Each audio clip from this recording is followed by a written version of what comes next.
I never thought I'd be the type of person to snoop through my husband's pockets. But there I was, hands trembling as I unfolded a small piece of paper I'd found while doing laundry. My name is Lila, and that crumpled note changed everything. Second chances come at a price. Are you ready to pay it? The handwriting wasn't familiar, and neither was the faint scent of perfume that clung to the paper.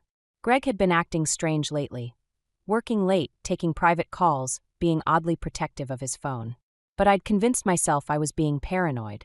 "Hey, honey." Greg's voice echoed through our house, making me jump. I quickly stuffed the note back into his jacket pocket, my heart racing. You wouldn't believe the day I had. I watched him walk into our laundry room, his realtor smile perfectly in place. That same smile he'd given me when I'd asked about the late-night texts last week. "Oh yeah." I managed to keep my voice steady. "Tell me about it." He launched into a story about a difficult client, but I barely heard him. Instead, I noticed how he subtly checked his jacket pockets, his expression flickering for just a moment when he felt the paper was still there. "Mom called earlier," he said, changing the subject. "She wants us over for dinner tomorrow night." "I have a client meeting," I lied, needing time to think. "Maybe next week?" "Lila." His tone shifted, carrying that hint of disapproval he'd picked up from his mother. "You know how important family dinner is to her. Can't you reschedule?" I looked at my husband of 5 years, really looked at him, and wondered when we'd become such strangers. "Sure," I said finally. "I'll move things around." He kissed my cheek, but it felt like a stranger's lips against my skin. As he left the room, I pulled out my phone and texted my sister Nora. "Need to talk. Something's wrong." The response came immediately. "Wine night. My place. 8 p.m. I stared at my reflection in the washing machine's door, the distorted image somehow fitting for how I felt.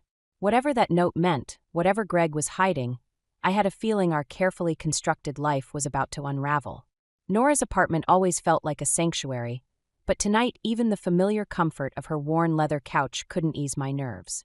I clutched my wine glass, the red liquid trembling as I recounted finding the note. "And you're sure it wasn't just some business thing?" Nora asked, but her expression told me she didn't believe that any more than I did. "You should have seen how he checked his pocket," I said. Like he was making sure his secret was still safe. The words felt bitter on my tongue. My phone buzzed. Edith's name flashed on the screen, making my stomach clench. "Speaking of secrets," I muttered, showing Nora the screen. "Your mother-in-law has impeccable timing as always," Nora said, rolling her eyes. "What does she want now?" I opened the message. "Darling, I've been thinking about what we discussed at dinner. I know this wonderful fertility specialist. Greg mentioned you've been resistant to starting a family. Perhaps we could discuss this over lunch tomorrow." "Jesus," Nora whispered, reading over my shoulder. "She really doesn't quit, does she? Greg told her we were trying?" My voice cracked. "We agreed that was private. We agreed to wait." "Of course he did," Nora said. "When has Greg ever stood up to his mother?" Another message popped up, this time from Greg. "Mom says you're not responding to her messages. Don't be rude, Lila. She's just trying to help." I stood up abruptly, pacing Nora's living room. "Help.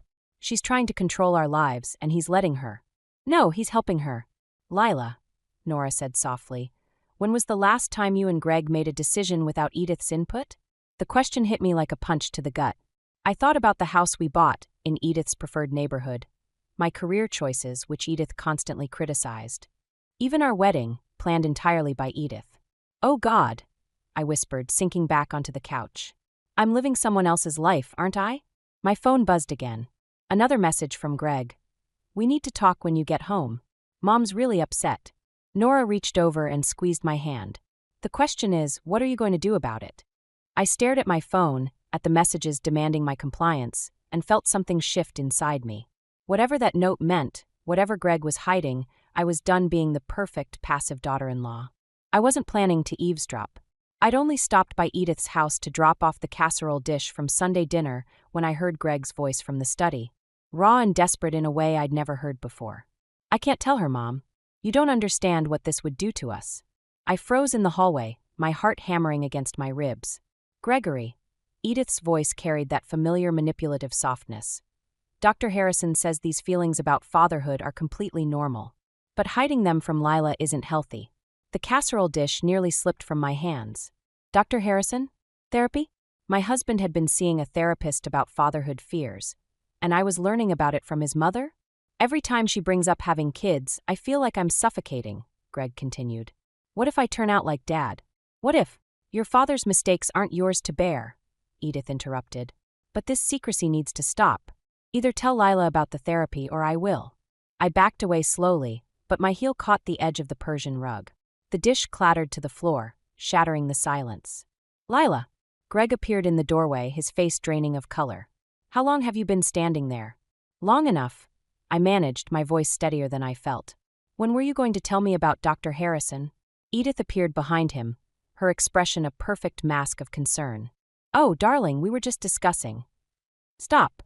I held up my hand. I want to hear it from Greg. He stepped forward, reaching for me, but I moved back. Lila, please. I was trying to protect you. Protect me? I laughed, the sound harsh and foreign. By letting your mother be part of your therapy while keeping your wife in the dark? You don't understand. You're right, I don't understand. I cut him off. I don't understand why my husband can tell his mother everything, but can't be honest with me. I don't understand why every major decision in our marriage involves her input. And I really don't understand who wrote that note about second chances in your jacket pocket. The silence that followed was deafening. Greg's face went from pale to ashen, and behind him, Edith's perfect mask finally cracked. What note? They asked in unison, and in that moment, I knew I'd stumbled onto something much bigger than therapy sessions. The email from my boss sat unopened in my inbox for 10 minutes before I could bring myself to read it. 3 weeks of working from home, while barely functioning, wasn't sustainable, and we both knew it. You're one of our best advisors, Lila, she'd written. But your clients need someone who's fully present. Take some time. Sort things out. Your position will be here when you're ready. I closed my laptop just as my phone lit up with Edith's name. Again, 15 missed calls in 3 days since I'd overheard their conversation. Greg had moved into the guest room, and the silence between us was deafening. A text from an unknown number popped up. We should talk about Greg. Coffee at Riverside Cafe tomorrow? Celeste. Celeste Monroe. Greg's old friend from college who'd mysteriously disappeared from our lives right after our wedding. My fingers hovered over the keyboard before typing. 11 a.m. You're making a mistake, Greg's voice made me jump. He stood in the doorway of our home office, looking exhausted. Celeste doesn't know anything about our life. Funny, I said, setting my phone down. That's exactly how I felt when I found out your mother knew more about your therapy than I did. I needed someone to talk to. And it couldn't be me? Your wife. He ran his hands through his hair, a gesture so familiar it hurt. You don't understand the pressure. The expectations. My father. Stop. I stood up, gathering my papers. I'm tired of hearing about expectations. What about my expectations of honesty? Of partnership? Is that why you're talking to Celeste? To get back at me? Something in his tone made me pause. Fear. Real fear. Why are you so worried about what Celeste might tell me?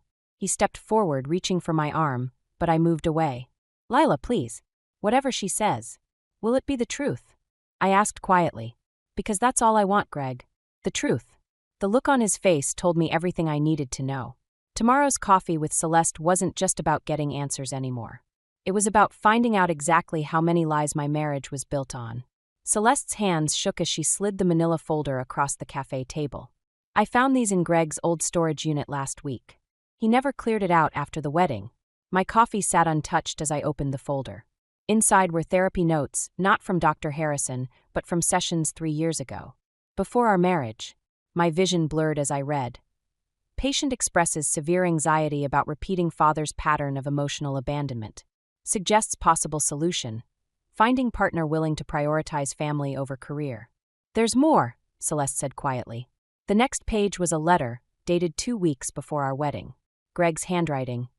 If she won't give up her career for family, I'll have to end it. Mom's right, some sacrifices are necessary for the Hartwell legacy. The cafe suddenly felt too small, too warm. Why are you showing me this now?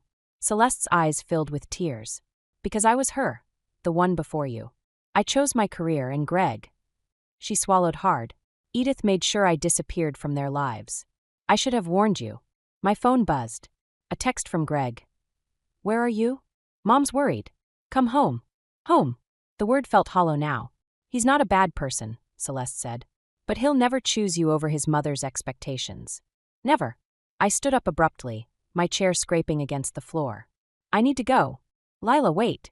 But I was already moving, the folder clutched to my chest like a shield. I drove home in a daze, parking crooked in our driveway. Inside, I found Greg and Edith in the kitchen, their conversation stopping abruptly when I entered. "Darling," Edith started, "we were just discussing." I slapped the folder on the counter. "Were you discussing this? Your master plan to mold me into the perfect Hartwell wife?" Greg's face went white as he recognized the papers. "Where did you?" "Celeste says hello." I cut him off. "Funny how history repeats itself, isn't it?" Edith stepped forward, reaching for the folder. "Now, Lila, let's not be dramatic." "Don't." My voice cracked. "Don't you dare try to manipulate this away. I'm done." The silence that followed felt like a death knell for my marriage. The pregnancy test sat on my bathroom counter like a time bomb. 2 pink lines. Clear as day. 3 weeks after finding Greg's therapy notes, and now this. I'd been staying at Nora's, ignoring Greg's calls and Edith's increasingly desperate messages. But this changed everything. My hand instinctively moved to my stomach as I slid down against the cool tile wall. My phone buzzed. "Greg again. We need to talk. Please. I can explain everything." Before I could respond, another message appeared. "Mom's in the hospital. Stress-induced panic attack. She's asking for you." Of course she was. Even now, they were trying to pull me back in. I called Celeste instead. "A baby." She sounded worried. "Lila, you need to be careful." When I told Greg I was pregnant, my heart stopped. "What?" A long pause. "I lost it at 8 weeks. The stress of everything." Greg blamed my work schedule. Edith said it was God's way of showing me I wasn't fit to be a Hartwell. The bathroom suddenly felt like a prison cell. "Why didn't you tell me this before? Would it have made a difference?" Her voice cracked. "Some wounds you never really heal from." My doorbell rang, making me jump. Through the window, I saw Greg's car in the driveway. "I have to go," I whispered, ending the call.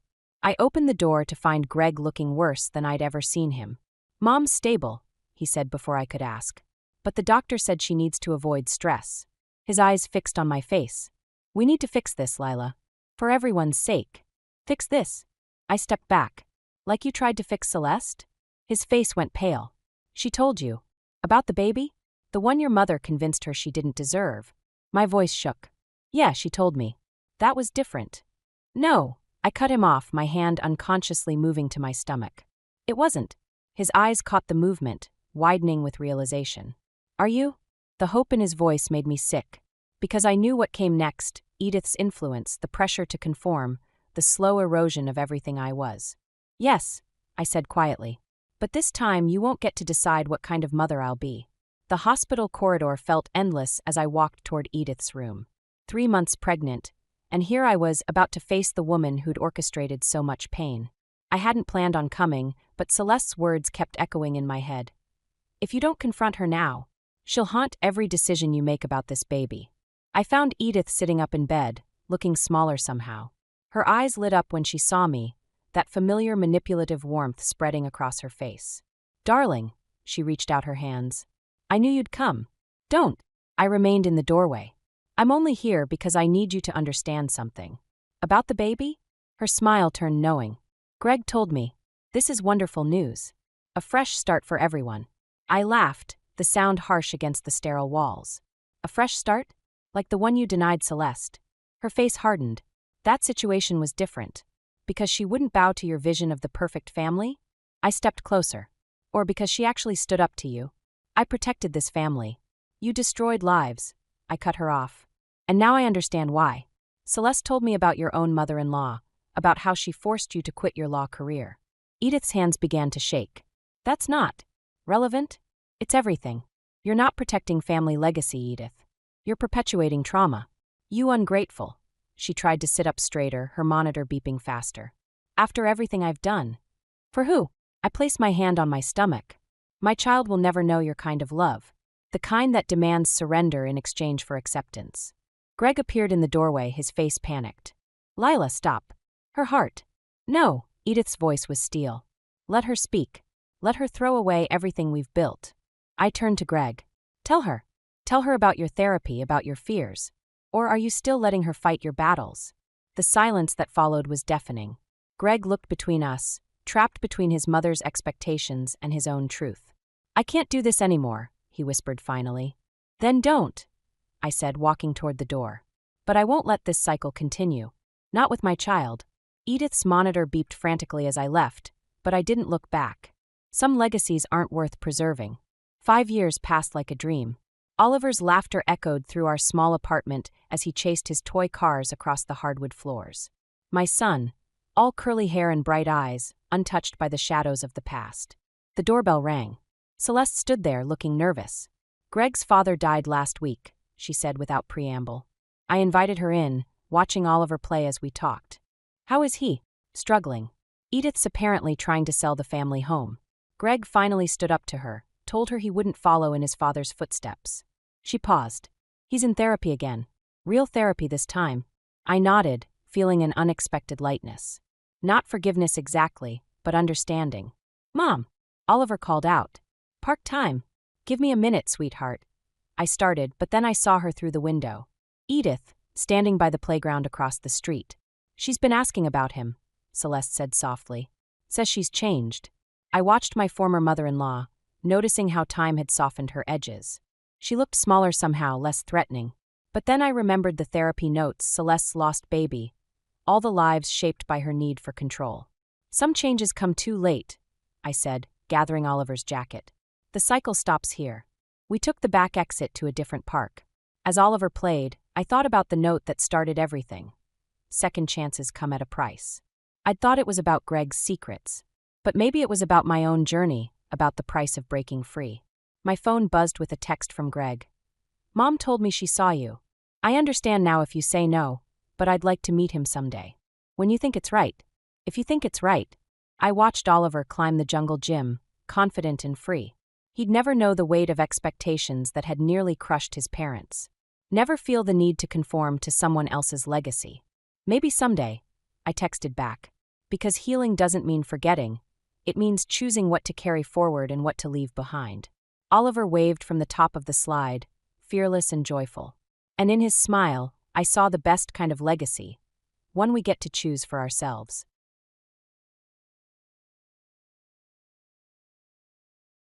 My name is Vicky, and I'm 35 years old. I run an Italian restaurant that began as a modest secondhand shop. Over the past decade, it's grown into a popular spot, and we've moved to a larger, more impressive location. My team has expanded to about 20 staff members. My husband, Lee, is 38, and we've been married for 5 years. He was one of our regular customers when the restaurant was still small. Initially, I thought he was just seeking attention, but his consistent presence turned into a friendship. I was dating someone at the time, but we broke up after he cheated on me. Lee's upbeat personality was a great comfort during that rough period, and eventually, our friendship blossomed into romance. Our relationship was seamless, and introducing each other to our families felt like a natural progression to marriage. After we got engaged, Lee began helping out at the restaurant. Once we were married, he left his job and joined the restaurant full-time, leveraging his business and finance background to take on a managerial role. I rely on him heavily, and although we considered moving to a new home, we decided to stay in my old place due to its proximity to the restaurant. While many couples who work together face challenges, I find great happiness both at work and at home. However, I'm concerned about my mother-in-law. She struggles with money management and often comes to the restaurant asking for financial help or food, claiming she's short on essentials. "I'm really in a bind. Can you lend me $100? I promise I'll pay you back soon." "Mother-in-law, you said the same thing last time. You still haven't repaid the money I've lent you. I can't lend you any more." "Oh, really? Then I'll just take leftovers from the restaurant." "I can't allow that either. We have a policy against taking home leftovers to minimize food waste." "How heartless can you be? We're family. You could slip me something on the side." "What am I supposed to do? Isn't Lee the owner here? Doesn't that make me like the chairwoman?" "You're not the right person to talk to. Bring out my son." "No, that's not correct. I manage the restaurant, and Lee is away on business. You're inconveniencing our customers, so please leave for today. I'll have Lee contact you later." My mother-in-law's behavior is always problematic, and she refuses to listen to me, despite being an employee. She believes Lee owns the restaurant. Lee's family once ran a business that failed due to mismanagement. His parents overspent on their salaries and bonuses, and his mother's lavish spending on trips and luxury items left them with massive debts. Lee, on a scholarship, hoped to save the family business. but it went bankrupt just before he graduated, and his parents declared personal bankruptcy. By the time we married, his parents had adopted a more frugal lifestyle, but after his father's death, his mother received an inheritance and started spending recklessly again. Lee usually managed his mother's demands, but as the restaurant thrived, he spent less time there, leaving me to handle her. One day, I left the restaurant to visit a rival eatery across the street. While observing from a table, I spotted Lee outside with an unknown woman. I quickly settled my bill and followed them, my heart racing. To my shock, I watched them enter a motel, laughing together, distraught and furious. I chose not to confront Lee immediately but to gather evidence. I hired a private investigator, who provided solid proof for potential legal action. The investigation revealed that Lee had been frequently meeting this woman while neglecting his work duties. Once I had the evidence, I confronted Lee directly. "Lee, are you hiding something from me?" "What do you mean?" "Of course not. I wanted to believe that, but can you explain this?" I handed him the envelope containing the proof of his affair. His face went pale as he saw the contents. "When did you get this?" "I hired a private investigator." "I can't believe you've been cheating instead of focusing on your work. How do you plan to make up for this?" "Vicky, please calm down. Let's talk this through." It was a fling, a moment of weakness. "I love you, and I'll end things with her. Forgive me. The restaurant needs me, and I can't tolerate betrayal. We promised to be faithful, and breaking that promise is unforgivable." After our conversation, we decided to get a divorce. Since I've been living in this house before our marriage, Lee would need to move back to his parents' place or find a new home by the end of the month. Despite our decision, I couldn't fire Lee without cause. Even if he resigned voluntarily, someone needed to take over his responsibilities, especially the financial tasks he handled. Plus, I had a business trip planned for negotiations the next day, so I had to leave the restaurant in his hands. I had no idea how things were about to unravel. The negotiation went smoothly, but when I checked my phone, there was an unexpected SMS. Assuming it was from an employee or someone else, I opened it and found a message from my mother-in-law. "I heard from my son that you're getting a divorce. I'll be moving in with him, so you need to vacate. I'll dispose of your belongings, and I want the restaurant and your car." Shocked, I tried calling my mother-in-law immediately, but my call was blocked due to her request. I couldn't reach her on WhatsApp either, as the messages remained unread and calls were disconnected. Unable to get through to anyone at the restaurant because of the lunchtime rush, I decided to rush back. When I arrived, my mother-in-law had already thrown out my belongings, taken my luxury car for a joyride, and was heading to the restaurant. She stormed into the back office, disregarding the staff's protests. "Ma'am, please return to the customer area. This office is off limits." "What are you talking about? I'm the owner's mother, which means I'm practically an owner too." Some employees, recognizing her, took action. They gathered the male staff and called the manager. One of them reached me on my cell phone. "Vicky, it's an emergency. The manager's mother is claiming to be the owner and has entered the back office." "She's there. I'm on my way. Try to keep her at the store until I arrive." Lee, who had been called by the employees, was frantically trying to manage the situation. "Mom, you shouldn't be here. Let's go out the back and talk." "What are you talking about, Lee? Is this why your wife is leaving you? Aren't you getting a divorce?" "I was asked to help with moving, so I disposed of all of your wife's belongings. From today, let's live together. Now that the troublesome wife is out of the picture, this restaurant is ours." My mother-in-law's outrageous statements caused a commotion among the employees gathered in the back. "What are you talking about, Mom? I'm the one leaving, not Vicky." "But Lee, you wanted us to live together. You own this place, and the house too, right?" The employees, realizing the gravity of the situation, were outraged. When I arrived back in a hurry, I found my mother-in-law and husband being confronted by the staff at the back office entrance. "What have you done with our boss? This isn't your restaurant." I took a deep breath and tried to explain the situation to my mother-in-law once more. "Mother-in-law, as I've told you before, this restaurant was started by my parents. My father passed away before I came of age, and my mother continued to run it. After I got engaged, my mother was in a car accident and became wheelchair-bound. My younger brother and his wife took care of my mother, and I took over the restaurant with the help of the long-standing staff. Lee started helping around that time, but he's just the manager, not the owner. This restaurant belongs to my family." The term a manager can mean different things depending on the context. That's not true. Lee managed the finances and operations, but that doesn't make him the owner. He was brought in because I'm not good with money and he has a degree in economics, but he is still my subordinate, and I am not the owner either. I'm just a hired manager. The restaurant's ownership is still with my mother, and she makes the final decisions.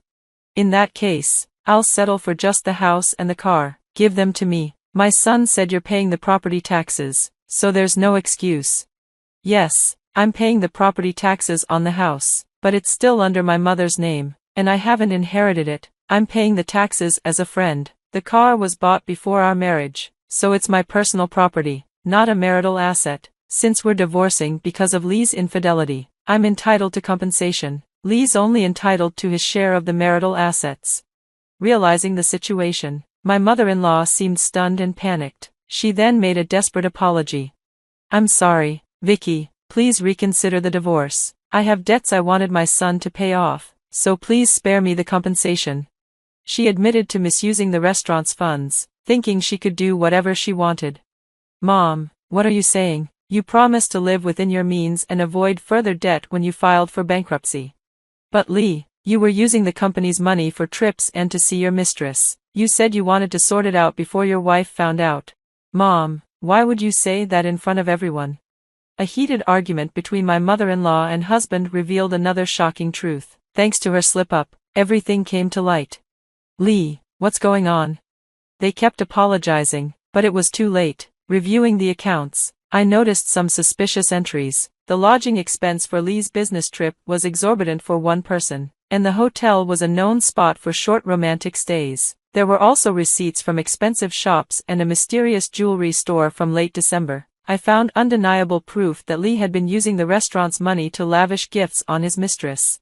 I owe everything to my mother-in-law, whose slip-up revealed the full extent of the deception. This incident was the final straw, leading to Lee's dismissal. Besides seeking compensation for Lee's infidelity, I also demanded he return the money he had embezzled from the company. For my mother-in-law, I sought compensation for the belongings she disposed of, the damage to my car which she caused while using it without permission, and a nuisance fee for disrupting my business. All these claims were formalized in a notarized document. With the help of the attorney from the detective agency managing the divorce proceedings, I could focus on moving forward while Lee and my mother-in-law faced financial ruin.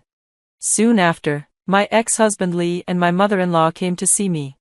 We're struggling to make ends meet due to the compensation payments. Could you consider reducing them? I'm not sure. You should discuss that with your lawyer. But we're barely managing to afford food. We can't apply for welfare because we're working, and we still have to pay taxes. In that case, you might want to contact a food bank. They can provide food that would otherwise be discarded, though still edible. Why should we go to a place like that? You're being so cold. Weren't we family once? You may have been my mother-in-law, but the only family I had through marriage was Lee, and we're divorced now. You're a stranger to me. Besides, you treated me terribly, and I have no obligation to help you. For any issues regarding the compensation payments, please contact my lawyer from now on. I'll call the police if necessary. Being cheated on again and witnessing the misuse of the company's funds has added another layer of trauma to my experiences with love and marriage. My initial impression of Lee, as a player and spendthrift, turned out to be accurate. I'll use these lessons in future relationships and job interviews. Realizing I had failed to manage the restaurant's finances effectively, I consulted with my mother and decided to hire an accounting service. They will be paid a fair wage to manage our accounts, check receipts thoroughly, and provide advice on business expenses. I should have done this sooner. I'm deeply grateful to my staff, who showed their support by being outraged at my ex-husband and mother-in-law's actions. I've resolved to appreciate them more than ever. With plans for my mother's succession of the restaurant in mind, I am committed to honing my skills as a manager and business owner to become someone my team can be proud of.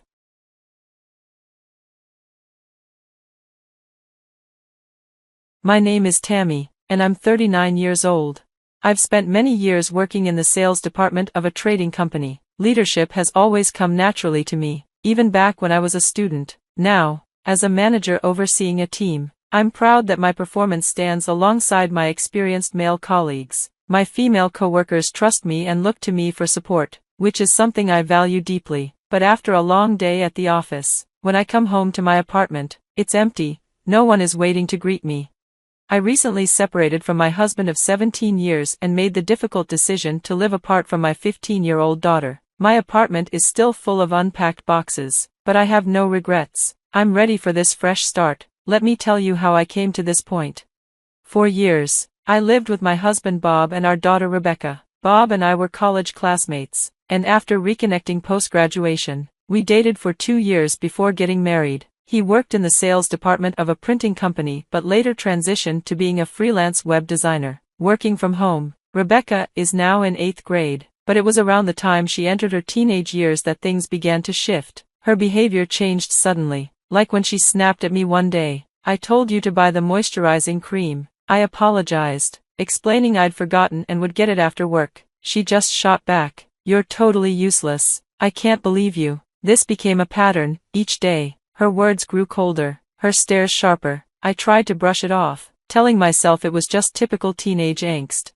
But then Bob's behavior changed too. He grew closer to Rebecca, leaving me out of their plans and conversations. They'd plan outings together without telling me, then ask for money afterward, which felt unfair. Bob, once affectionate, had started treating me with indifference. Our conversations dwindled to a few curt exchanges. One Sunday morning, things hit a breaking point. I'd made breakfast when Bob suddenly snapped. "What is this? I told you I like my eggs over easy. Why can't you get it right?" I tried to defuse the situation, replying calmly, "It's not worth getting upset over." But then Rebecca chimed in, "The soup tastes awful too. Didn't I tell you I hate mushrooms?" I replied, "But they're healthy." I turned to Bob for support, asking, "Can't you say something?" His cold response stung. "What's there to say? You can't even manage the simplest things, and you're supposed to be the adult here." Their words cut deep, and I realized something wasn't right. I needed to understand why things had fallen apart. When I finally pieced it together, it was already too late. One week, I noticed Bob planning an outing, which seemed odd given he worked from home. Suspicion gnawed at me, and I decided to follow him. At a cafe, I saw him meet a young woman in her 20s, with a striking figure. When they left, they walked arm in arm. My heart sank, and I couldn't bring myself to keep following them. My worst fear had come true.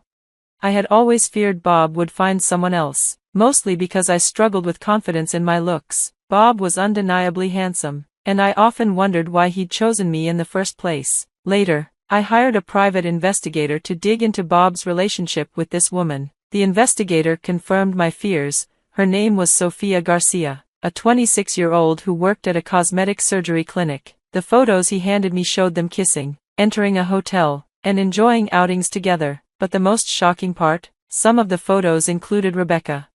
I was floored. "What is going on? What does this mean?" I asked the investigator. He replied, "It seems your daughter is fully aware of, and possibly approves of, this relationship." I felt utterly betrayed. How had it come to this? Fighting back tears, I asked the investigator to record conversations between Bob and Rebecca. They'd been using money from me to fund their outings, shopping sprees, movie dates. I knew I needed undeniable proof, and I was certain their conversations would reveal the truth. Days later, I listened to the recordings with growing disbelief. "She's so frustrating. She can't follow simple instructions and then tries to play the mother card," Rebecca complained. "Technically, she is your mom, but why don't you just get rid of her already?" "Sophia's been waiting patiently, hasn't she?" Bob responded. "I'm thinking it's still too early to talk about divorce," Rebecca said hesitantly. "That doesn't make sense. Sophia's been waiting, right?" Bob pressed. "I've discussed it with Sophia. I just can't stand being around that woman any longer," Bob said. "Me neither, but she makes more money than I do, which is frustrating. You get it, right?" "Really? I didn't know that," Rebecca replied. "Yeah, it's true. If I divorce her recklessly, I'll lose access to her money. We need to handle this carefully. We'll withdraw all the money we can and then let Sophia move in." "Sounds good. I need to see if Sophia can manage that kind of lifestyle. If not, I'll have to convince her." "I think Sophia will handle it just fine. Beautiful women are just different," Bob said. "Yeah, I know. I regret marrying her every day. It was the biggest mistake of my life," Bob admitted. Hearing their plans left me devastated. Under a hot shower, I wept uncontrollably. The tears eventually dried, and I resolved to take control. If that was their plan, then so be it. I wasn't going to be taken advantage of any longer. The following weeks were a blur of preparation and emotional suppression. Even when Rebecca's middle school graduation came, I felt detached. Oh my gosh, I can't decide on a hairstyle. This face, seriously, Rebecca grumbled as she scrutinized herself in the mirror. She looked just like me. I ignored her usual complaints and then she asked, "Hey, I need around $400. What on earth does a kid need $400 for, especially on graduation day?" I asked. "Well, obviously, because it's graduation. I'm going out with friends and having dinner with Dad too," she explained. I handed over the money with a heavy heart. This is the last time, I told myself. Rebecca took the money without thanks and added, "I'm getting plastic surgery soon." Plastic surgery? I echoed, stunned. "Yeah, I want to get rid of this ugly face that looks just like yours. I need a total makeover before high school starts," she said. "Wow, I'm surprised. I thought you'd be more against it." "What a letdown," I remarked. "Well, I won't say anything. It's your body, Rebecca." "Yeah, you know what I mean, right? With a face like this, plastic surgery makes sense. It's your fault anyway," she retorted. After that, I drove Bob and Rebecca to her graduation. Rebecca asked me to drop them off a bit early, before we reached the school. "Dad and I will get out here. You can go home now. I don't want my friends to see you," she said. "Of course," I replied, heading home. I had no desire to attend the ceremony. Everything unfolded as planned, and that was oddly satisfying. When I returned to my old apartment, I found the movers waiting. "We'll start packing and moving things out. With the amount you have, it should take about 2 hours, one of them said. "Thank you, I appreciate your help," I replied. That day, I moved into my new apartment and left the divorce papers on the table of the old place. I had taken a vacation from work and explored various domestic locations, savoring the rare freedom. Despite the occasional calls from Bob and Rebecca, I enjoyed the change of pace. A few days later, I returned to my new apartment, feeling refreshed from my journey. When I finally answered one of Bob's relentless calls, he sounded agitated. "You finally answered. Where are you? What are you doing?" "I'm just relaxing in my room, watching TV. What's wrong? You sound flustered." "Your room? What are you talking about? Explain yourself." "There's nothing to explain. You saw the divorce papers, didn't you? That's all there is to it."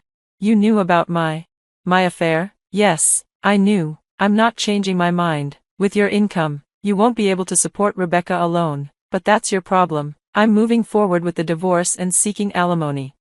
"Who says I'll pay alimony? We need to discuss this calmly. Bring Rebecca if you want, or don't. It's up to you."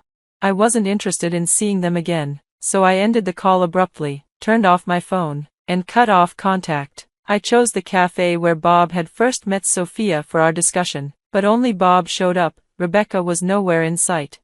"She must be fresh out of plastic surgery. Poor girl," I said. "Who's this?" Bob asked, glancing at the man beside me. "This is my attorney, Mr. Johnson." "You brought a lawyer? Did you bring the completed divorce papers I asked for?"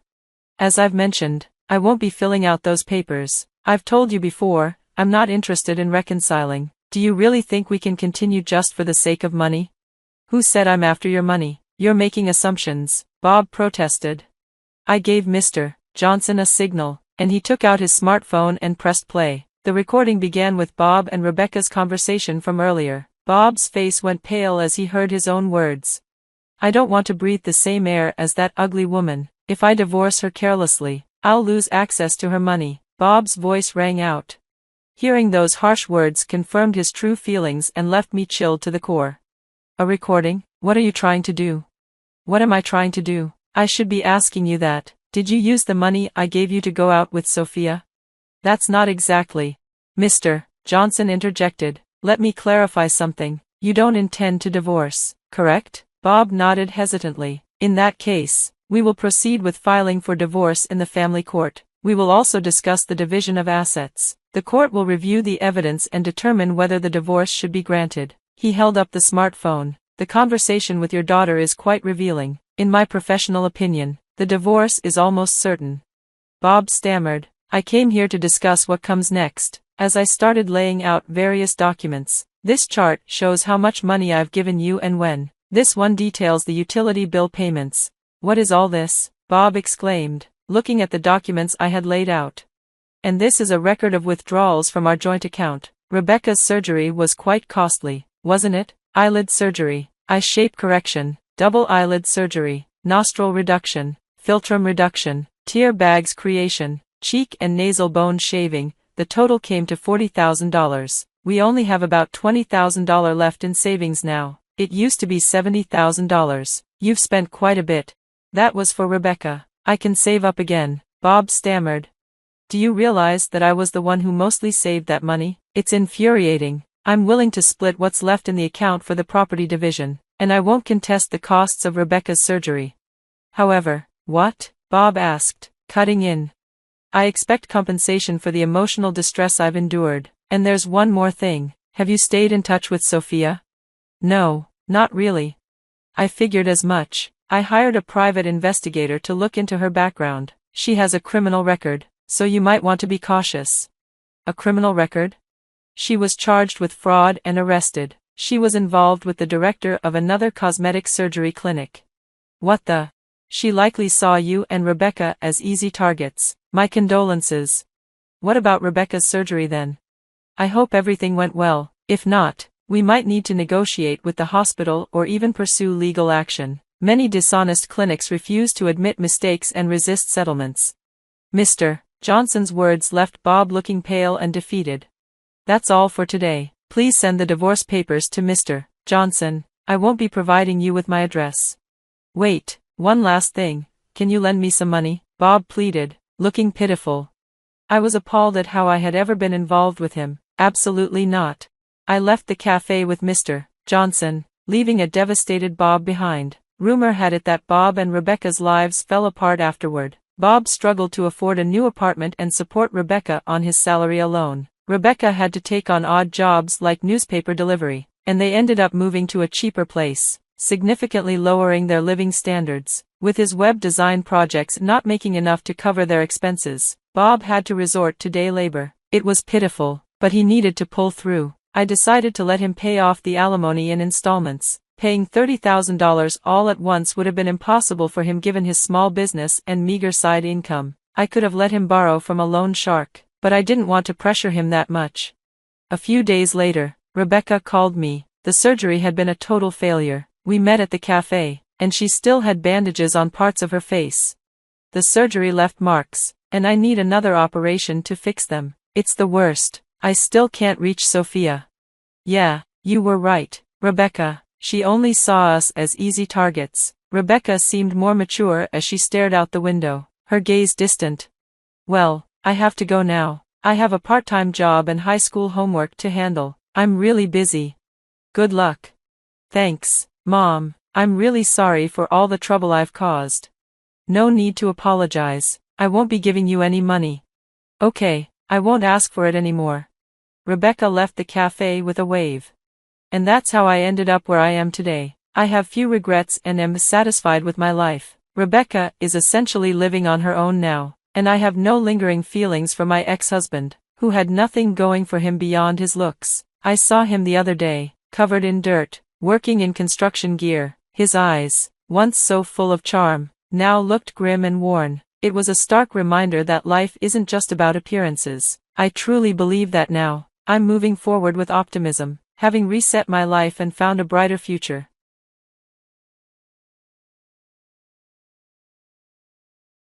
Hello, everyone. I'm Elizabeth. These days, I'm enjoying the freedom of single life, but once upon a time, I was married to a man named Dennis. Being with Dennis wasn't easy, especially because of his parents, Ethan and Ashley. Despite both of us having successful careers and earning well, they always viewed me as someone exploiting their son. This misunderstanding was largely due to Dennis. He often boasted about how lucky I was to marry into a life of luxury, implying I couldn't achieve it on my own. His words only reinforced their belief that I was a gold digger. Dennis liked to make it seem like I depended on him financially, which led his parents to insist on a prenuptial agreement before we got married. While I wasn't opposed to the idea, I was hurt by the lack of communication from Dennis. He fed into the false notion that I made significantly less than him, making his parents' assumptions even worse. Instead of confronting these lies, I let them slide, avoiding conflict but accepting the constant judgment from his family. I put up with this facade because I loved Dennis, even though it became obvious he didn't truly love or respect me. Things got worse after he lost his job, and while I supported both of us financially, he let his parents believe I was the one relying on him. I grew tired of carrying the weight alone while he showed no effort to change his situation. The breaking point came when I decided to buy a house. With some inheritance money and my own savings, I found a beautiful home that felt perfect. I bought it in my name, which Dennis opposed. This decision marked a turning point for me. It forced me to rethink our entire relationship and embrace my independence. I reminded him that he hadn't contributed a dime to the house, yet he kept trying to meddle. Things came to a head one evening during a family dinner. The conversation turned to the new house, and his parents, with their usual skepticism, assumed Dennis must have been the primary buyer, given their low opinion of my financial abilities. "We moved in last week, and everything's all set up," I said, trying to keep things neutral, secretly hoping Dennis would finally clear up the misunderstanding and acknowledge my role. But instead of the truth, Dennis claimed that he had paid for the entire house himself, bragging about his supposed financial prowess. His parents, predictably, showered him with praise, completely erasing my contribution. I glanced at Dennis, hoping for even the slightest bit of acknowledgement, but he avoided my gaze. The way he so easily dismissed my efforts infuriated me, but I kept calm, not wanting to cause a scene in front of his parents. As soon as we left, I couldn't hold back any longer. "Why on earth would you lie like that, Dennis? Why would you say you bought the house?" I confronted him, stunned that he would so casually rewrite the truth and erase everything I had done. He tried to justify it, saying he lied to make his parents proud and to hide the fact that he had lost his job. He was too afraid to disappoint them. "You could have just acknowledged that we both contributed to buying the house," I said, feeling deeply hurt and disrespected by his claim of sole ownership. His assertion struck at my core, diminishing my role and effort. Dennis's response was dismissive. He shrugged off the issue, insisting that what was done couldn't be undone, and refused to correct the misunderstanding with his parents. It was clear he was more concerned about saving face than addressing the wrong done to me. Dennis seemed to value his pride over our relationship and my feelings. This realization was a heavy blow. The man I married had become someone willing to live off my efforts while disregarding our partnership. His reluctance to work and his insistence on being added to the house title only compounded my sense of exploitation. Despite my growing frustration, I was unsure how to act until an incident the following day forced me to confront the situation head-on. When the doorbell rang and I heard commotion, I asked Dennis to answer it. To my shock, his parents stood on our doorstep with their luggage, ready to move in. Dennis had led them to believe they were invited to stay indefinitely. He welcomed them as if he had single-handedly bought the house and was now generously hosting his parents.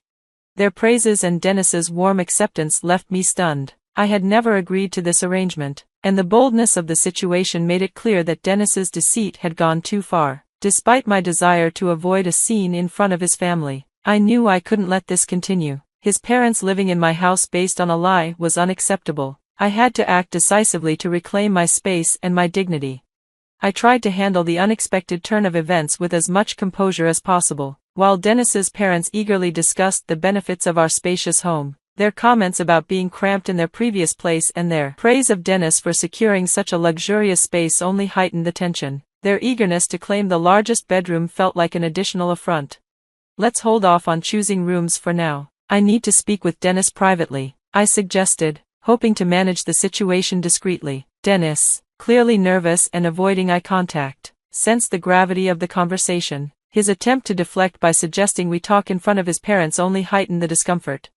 "If you're okay with it, Dennis, we can talk here," I said, my patience wearing thin. I addressed him directly. "Dennis, your parents cannot stay here. You never consulted me before making this decision. How could you think this was acceptable?" His mother immediately defended him, claiming that the house was Dennis's to do with as he pleased and suggesting I had no say in the matter. They even went so far as to threaten me, implying I should be cautious not to get kicked out. Their demands for the largest room, despite my protests, were the final straw. The situation had escalated from a misunderstanding to a blatant disregard for my feelings and contributions. It was clear that Dennis's parents saw me not as a partner but as an outsider in my own home. Their attitude, along with Dennis's willingness to let this happen, revealed a profound disrespect for our relationship and for the principles of communication and mutual respect in a marriage. Standing firm against Ashley's demands, I couldn't help but reflect on where my frustration should be directed. On one hand, their sense of entitlement was appalling. On the other, Dennis's deception had sparked this whole mess. Without his lies and false promises, we wouldn't be in this situation. Yet, Ashley and Ethan's boldness and threats in my own home were hard to overlook. Ashley and Ethan, clearly taken aback by my resistance, insisted their stay was guaranteed by Dennis's promise for the biggest room, revealing they had already terminated their rental agreement. "You've made a significant error in judgment," I said firmly. I made it clear that their staying was impossible, especially under the conditions they expected. Their outrage was palpable, and they argued that my consent was irrelevant, insisting that Dennis would resolve the matter in their favor. "That's not going to happen," I stated firmly. "Ashley, you're mistaken. Dennis hasn't informed you that the house is actually mine, not his, so the option of staying here, let alone claiming the largest room, is simply not available to you." Their disbelief only escalated the situation. They accused me of lying about the house's ownership, so I suggested they confirm the facts with Dennis. This put him on the spot, forcing him to choose between maintaining his false claims or confronting the truth. Understanding that the root of the confusion was Dennis's deceit, I couldn't entirely fault his parents for their assumptions. Their silence, along with Dennis's refusal to make eye contact, suggested the truth was beginning to sink in. Though they were struggling to reconcile it with their preconceived notions of me, they had long believed in my supposed financial dependence and Dennis's success, making this reality difficult for them to accept. When pressed for an explanation, Dennis remained silent, his avoidance speaking volumes. I offered to present the property documents as proof of my ownership, challenging their disbelief head-on. Their insistence that Dennis, given his previous high income, was the logical owner was starkly contrasted by the reality of his job loss and reliance on my income. I corrected them, noting that Dennis had lost his job a year ago and that I had a successful career, contrary to their superficial assessments. The revelation left Ethan and Ashley stunned, rendering them speechless. Dennis's continued silence, his eyes fixed on the floor, only added to the tension. Realizing that the uncomfortable situation needed to end, I informed Ethan and Ashley that it was time for them to leave. I had endured enough disruption for one day.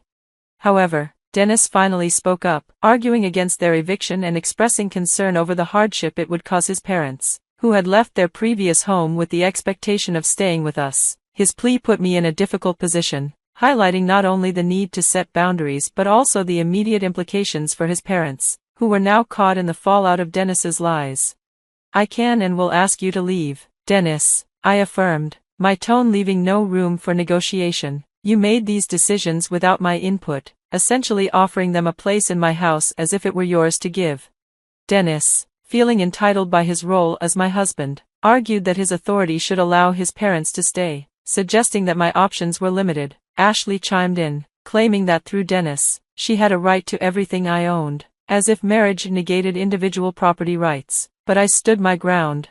"No, Ashley, I can and will ask you to leave, and Dennis, you'll be leaving with them, since we are still legally tied. I'll prepare an eviction notice for you, and I won't stop there. I'll be seeing my lawyer to discuss our divorce." Dennis's reaction was immediate and visceral, marked by panic and anger. He threatened to take half of the house and demand alimony, believing he could intimidate me into submission. "Really, Dennis, have you forgotten the prenup you were so eager for me to sign?" I reminded him. "It explicitly states that neither of us can claim alimony and that our individual assets remain ours in the event of a divorce. You and your parents thought you were securing your future with that document, never expecting the tables to turn." The reminder of the prenuptial agreement's terms was a stark wake-up call for Dennis and his parents. Their confidence in Dennis's perpetual success had blinded them to the reality of their situation. As the gravity of their miscalculation set in, their stance shifted abruptly. "Maybe we don't need to rush into a divorce," they suggested, their desperation evident in their tone. "Let's just sit down and figure this out. Maybe we can find a solution that works for everyone," Dennis suggested, hoping to reach a compromise, but I had reached my breaking point. I'm not here to solve problems for your benefit, I said firmly. I won't be used for financial gain by you, Dennis, nor will I tolerate any more exploitation from your parents after their mistreatment. Dennis tried to downplay their actions, suggesting I should overlook their past behavior as minor issues, but their recent attempt to evict me from my own home was something I couldn't ignore. Their sudden shift to a more conciliatory tone couldn't erase the tension, and their pleas for understanding were met with my unyielding resolve. They had underestimated my determination. The fact that they had cancelled their lease, assuming they could move in with us without consulting me, showed a blatant disregard for my autonomy. I was resolved not to be walked over any longer. When it became clear that Ethan and Ashley had no intention of leaving voluntarily, I took decisive action and called the police to escort them out. After their departure, Dennis's anger over their eviction was met with a reminder of his impending eviction from my home. Faced with this reality, his demeanor quickly shifted to one of apology and remorse. The rapid changes in their attitudes were exhausting, but I was relieved to know that this chapter would soon be closed. I made it clear that Dennis was no longer welcome in my personal space, marking the end of a long-standing pattern of manipulation. Dennis was relegated to the guest room until his eviction notice was finalized, leaving him with no option but to leave. His parents, having spent a significant portion of their savings on hotel expenses, were forced to find a new rental property. Interestingly, they chose not to welcome Dennis into their new home, leaving him to face the challenges of finding accommodation on his own. This decision seemed motivated by a desire to hold Dennis accountable for his deceit and the trouble it had caused them, leading to a noticeable rift in their relationship. Blaming each other for their predicament, Dennis's parents withdrew their support, and he was left to rely on friends' generosity while searching for a new job. Meanwhile, I proceeded with the divorce, convinced that continuing our marriage was no longer an option. Dennis's actions had demonstrated a lack of respect and a deeply ingrained selfishness, far removed from the person I once loved. Despite his attempts to reconcile, my decision remained firm. I refused to be exploited any further. The divorce was finalized relatively quickly, given our childless status, and we were officially separated within 8 months. During this time, I focused on rebuilding my life and eventually began dating again, while Dennis continued to harbor hopes of rekindling our relationship, a possibility that existed only in his fantasies.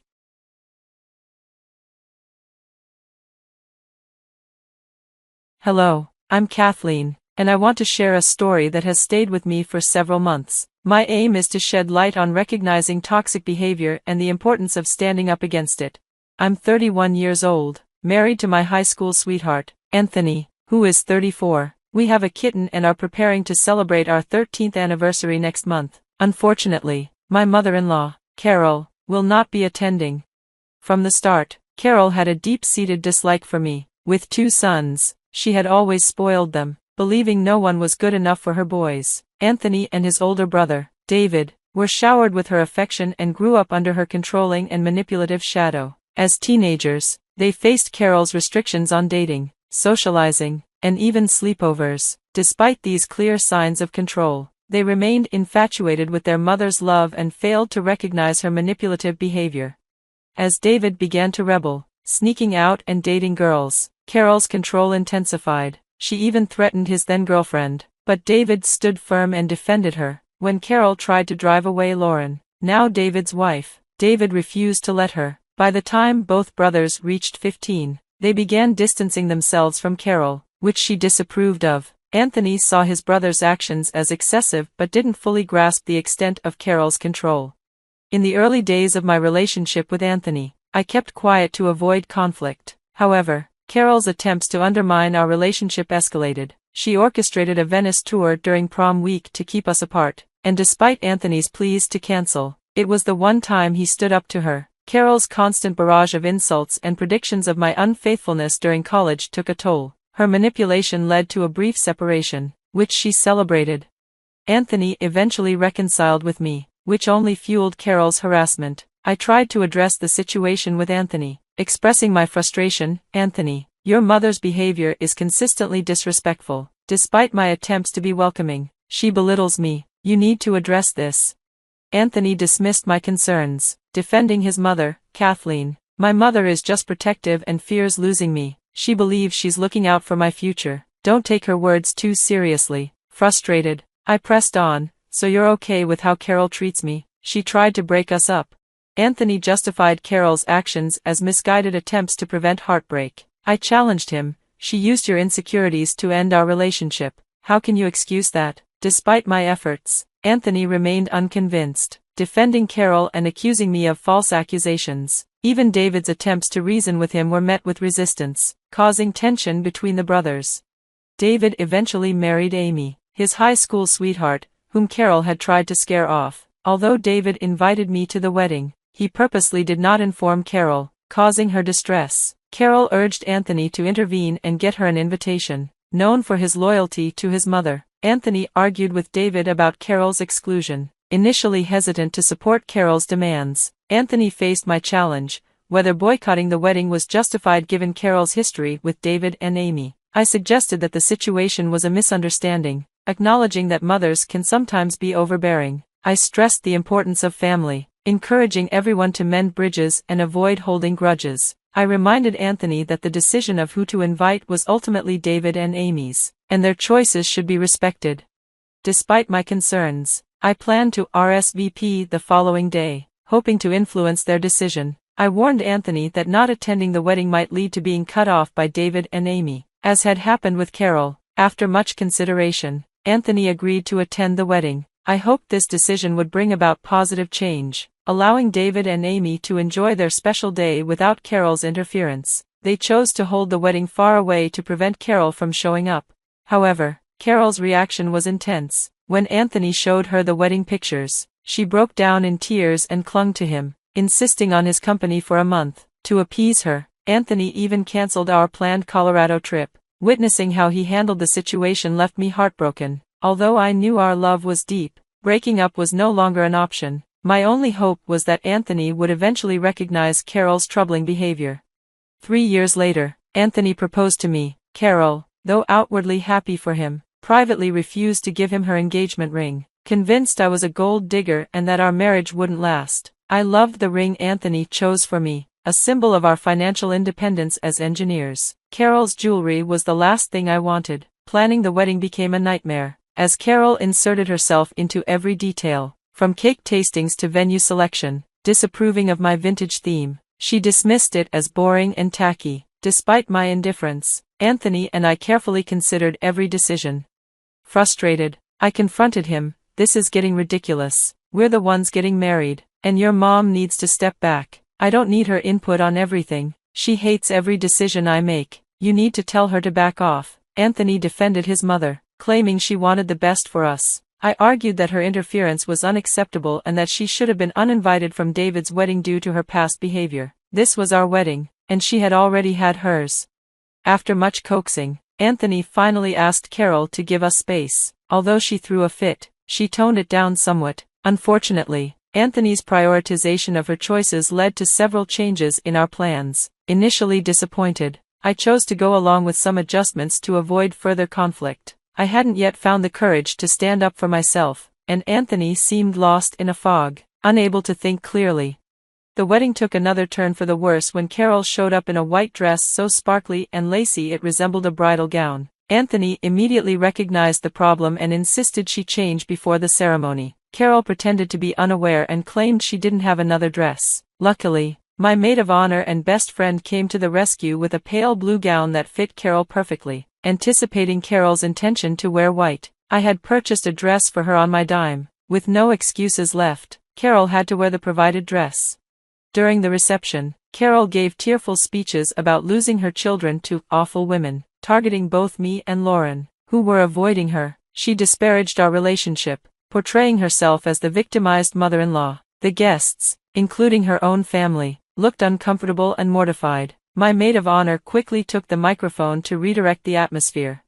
On our honeymoon, Carol incessantly called us, reaching out to Anthony and crying about her loneliness. She bombarded us with calls, and when she couldn't reach Anthony, she called me, accusing me of taking her son away. Just a month after the wedding, she insisted that no matter what I did, Anthony would always choose her over me, claiming he would never love me more than his mother.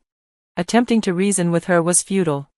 I told Carol that we were on our honeymoon and asked her to stop calling us so frequently. When Anthony's phone died, he went back to our room to charge it, making it clear there was no intention of keeping him away from her.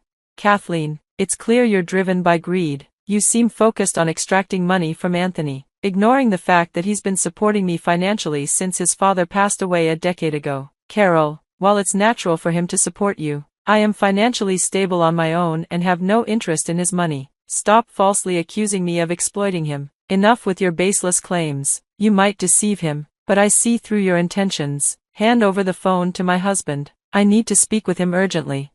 Throughout our honeymoon, I endured many similar conversations with Carol. When we returned home, her constant crying became a daily struggle because we hadn't taken her along. Even now, she scolded Anthony for going without her. Anthony, as usual, tried to console his mother, disregarding my concerns. I was beginning to find my voice and stand up for myself. Things were relatively stable until a few months ago when I discovered I was pregnant with our first child. We were both thrilled, and Anthony wanted to share the news with Carol immediately. Despite my reservations, I agreed. However, Carol's reaction was anything but joyful. She accused me of trapping Anthony with a baby and insinuated that I had cheated on him. Despite Anthony's efforts to calm her, she remained obstinate. Her dramatic outbursts continued for 3 weeks before she decided to visit us. Carol arrived unannounced, appearing to be happy about the baby and showering me with gifts. Anthony was relieved, thinking that Carol had finally accepted our child. However, I felt uneasy about her sudden change in demeanor and decided to proceed with caution. In the evening, she offered to make us tea, claiming it would warm me up as the weather was getting chilly. Anthony looked triumphant, as if to say, "I told you so." I chose not to ignore my concerns and went to the kitchen to check on Carol. I noticed her preparing tea and adding something from a carton. Both Anthony and I are lactose intolerant and use a specific brand of oat milk for our tea, but Carol was using a different carton. She used oat milk for 1 cup but poured the suspicious carton into the other. Initially, I thought she might be using a different vegan milk for variety, but my unease persisted. When she handed me the suspicious mug, feeling a sudden panic, I impulsively switched my husband's cup with mine when they weren't looking. We drank the tea, and throughout the evening, Carol seemed to smirk at me from across the couch. Fortunately, nothing unusual happened that night. However, early the next morning, I heard Anthony vomiting in the bathroom. He made several trips, and the noise woke me up. After a while, I found him lying on the living room couch in pain. Concerned, I approached him and asked about his condition. Carol emerged from her room, appearing genuinely worried at the sight of Anthony's distress, and began to cry. It suddenly occurred to me that she had used cow's milk in our tea. I was ready to confront her but had to first rush Anthony to the hospital. I called 911, requesting an ambulance for Anthony, who was experiencing severe stomach pain and was on the brink of passing out. At the hospital, we waited for the medication to take effect. When the doctor arrived, I brought Carol along. In front of Anthony and the doctor, I pressured Carol into confessing. Concerned for her son, she eventually admitted to using cow's milk. The doctor expressed disappointment and informed us that Anthony needed to be hospitalized for a day. After the doctors left, Anthony appeared deeply troubled. As clarity returned, he confronted Carol about why she used milk in his tea despite knowing his allergy. He pointed out that their household didn't even have cow's milk and Kathleen didn't consume it either. Carol insisted that she hadn't intended to harm Anthony, claiming she was aware of his allergy. Anthony was bewildered and demanded an explanation. Carol continued sobbing in a corner, prompting me to reveal the truth. I explained that Carol had brought the cow's milk into their home not for Anthony but for me. It was not meant for him, and I had switched their cups when Carol wasn't looking to protect our child's health. Anthony, shocked and in disbelief, accused me of lying. He struggled to understand why Carol would want to harm him and our child. I urged him to ask Carol directly, emphasizing that I had taken steps to ensure our child's safety. Carol's wailing reached such a pitch that a nurse had to escort her out, a move no one contested. Seeing Anthony's distress and trauma, I comforted him as best as I could and took him home. The next day, while he was still in the hospital, I seized the opportunity to change the locks on our house. Anthony called Carol and firmly told her that we were cutting off all contact with her. Her cries and pleas persisted, insisting that as his mother, she shouldn't be severed from his life. Anthony rejected her pleas outright, highlighting how her actions had harmed our family and stating that he would not tolerate it any longer. Carol, realizing that her influence had been recognized, confessed her motivations. She admitted that she sought to hurt me and make me suffer because she felt neglected. Anthony found her actions unforgivable, especially given the potential harm she could have caused. He expressed his disgust and firmly rejected her presence in our lives. We changed the locks to prevent her from entering our home, and when she tried to force her way in, we contacted the authorities. We also blocked her on phones and social media. We informed our extended family about the situation, and their unanimous disapproval further isolated Carol. After discussing her actions and reviewing evidence from security cameras and her confession to the doctor, we successfully obtained a restraining order against her. Despite her attempts to gather information from our family, no one entertained her demands. We withdrew our financial support, prompting her to secure a job at Walmart to support herself. Gradually, we rebuilt our relationship with David and Lauren. Anthony and David resolved their issues through heartfelt conversations, and Lauren and I, already good friends, grew even closer. With Anthony having come to his senses and shielded me from Carol's influence, we eagerly anticipated the arrival of our child. We made an agreement to ensure Carol would not have any relationship with our future family. Enjoying the newfound peace in our home after Carol's departure, we began considering a move to David City after our child's birth. Although uncertain about the future, we remained optimistic that we would face any challenges together.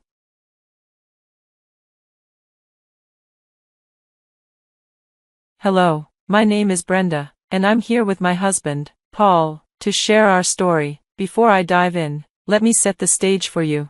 The first time I met Paul's parents, Rachel and Julie, was far from the warm welcome I had hoped for. Their reaction? Well, here it goes.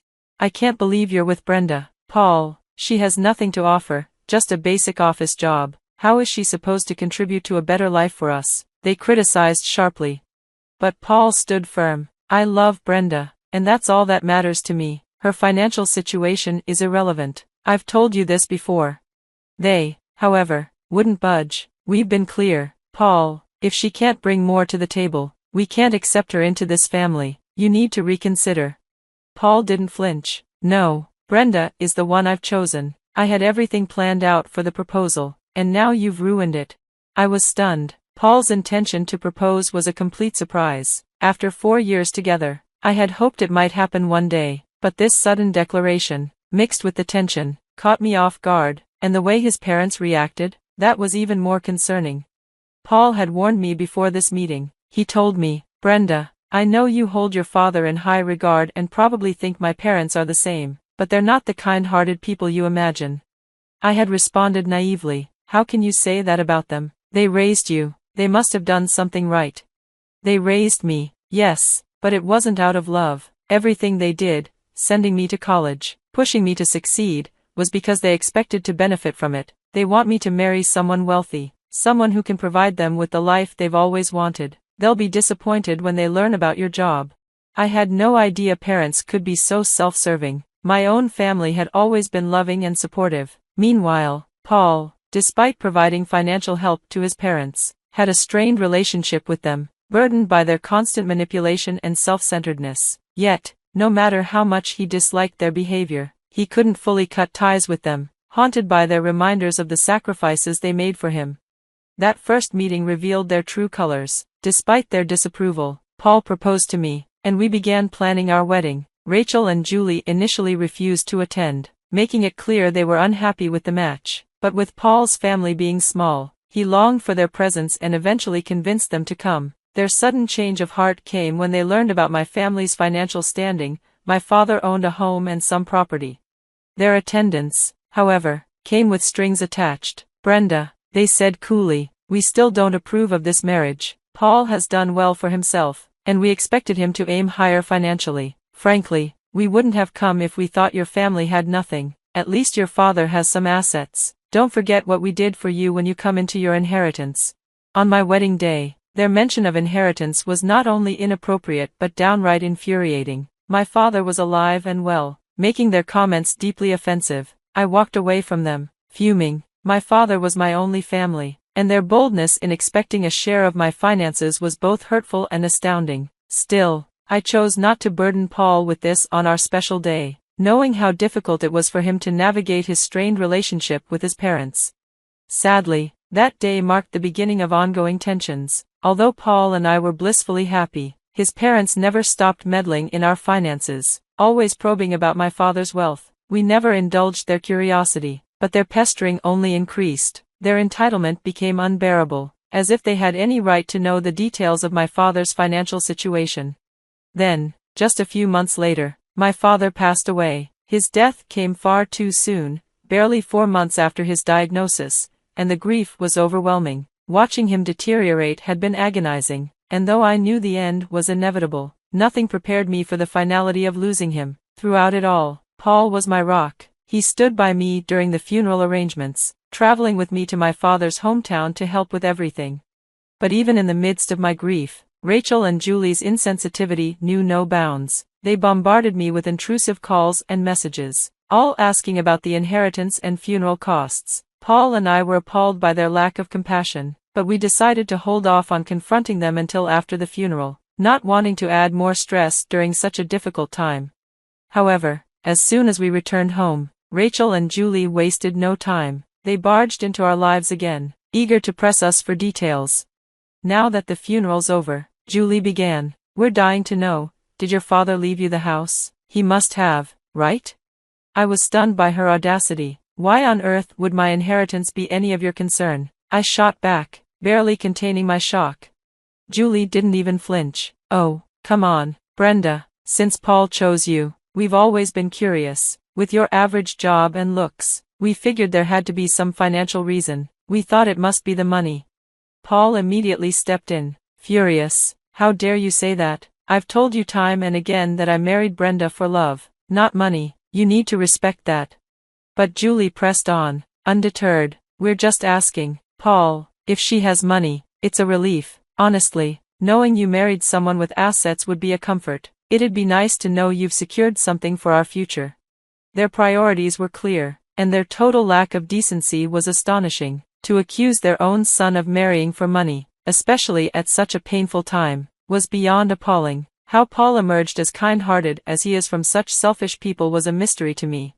"Enough with the games, Brenda," Rachel chimed in. "We've been waiting to hear about the inheritance. Your father must have left something substantial. What about the house? We could use it, you know. We're family now, after all." Their blatant greed and audacity left me speechless, but I knew this was my moment to set things straight. I looked them both in the eye, calm but resolute.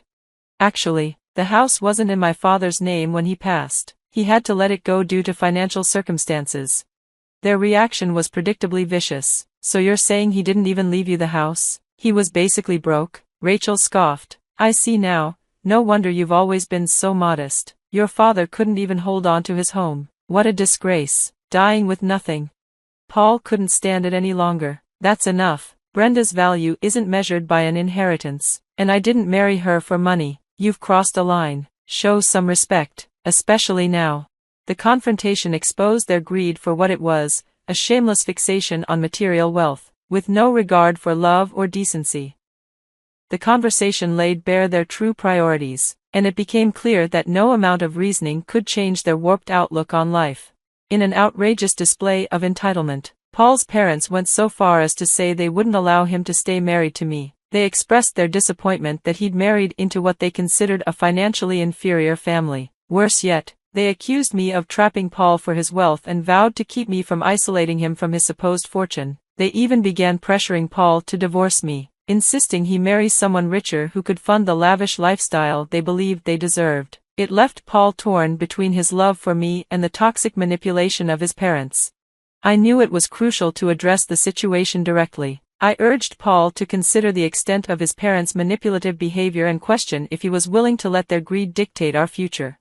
"Paul, are you really going to let your parents' obsession with money destroy us? I've kept quiet about their accusations to spare you the guilt of distancing yourself from them, but can we really allow them to keep influencing our lives like this?"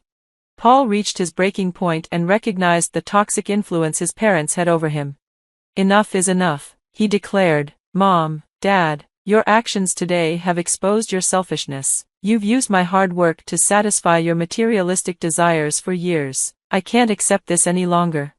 His parents desperately tried to justify their demands, claiming that their interference was for Paul's benefit and that he owed them for their financial support over the years. They even suggested he should divorce me and find a wealthier partner. promising their help to avoid further mistakes. However, Paul remained resolute, refusing to end our marriage based on financial considerations.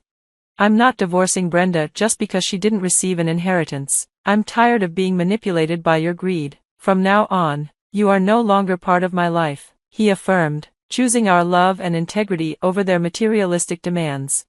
Rachel and Julie, facing our decision, vehemently opposed Paul's choice to stay married to me. They warned him of imagined dire consequences, doubting my worth and predicting my betrayal would lead to his financial ruin. Amid their relentless criticism, I decided it was time to reveal my actual financial status, hoping this would not only silence them but also reaffirm Paul's confidence in his choice.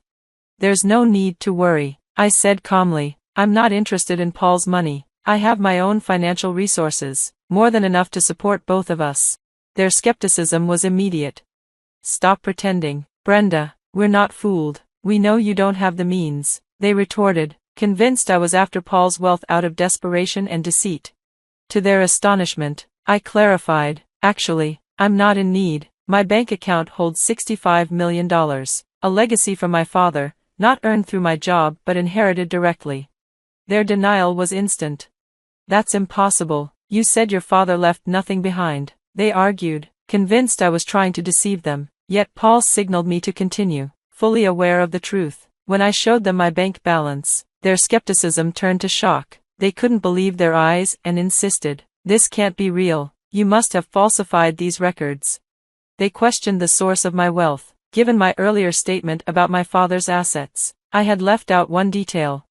My father owned a large ranch where he lived. He sold the ranch and the house before his passing, giving me an early inheritance. He chose to enter hospice on his own terms, not wanting me to bear the financial burden of his care. Unlike you, he valued my well-being over his financial legacy. This revelation was meant to not only silence their greed but also highlight the stark difference in values between us and them, affirming our unity and resolve against their materialistic intrusions. Rachel and Julie were visibly shaken and skeptical, struggling to reconcile the reality with their preconceived notions. They turned to Paul for confirmation, and once he affirmed my story, a brief silence followed. Then, as if on cue, their attitudes shifted dramatically. They praised the situation, lamented their previous doubts, and expressed their newfound joy over my financial status. "What wonderful news. We were so worried, but it turns out our son chose wisely. Brenda, you really should have shared about your wealth earlier," they effusively stated, trying to rewrite the narrative as if they had always supported us.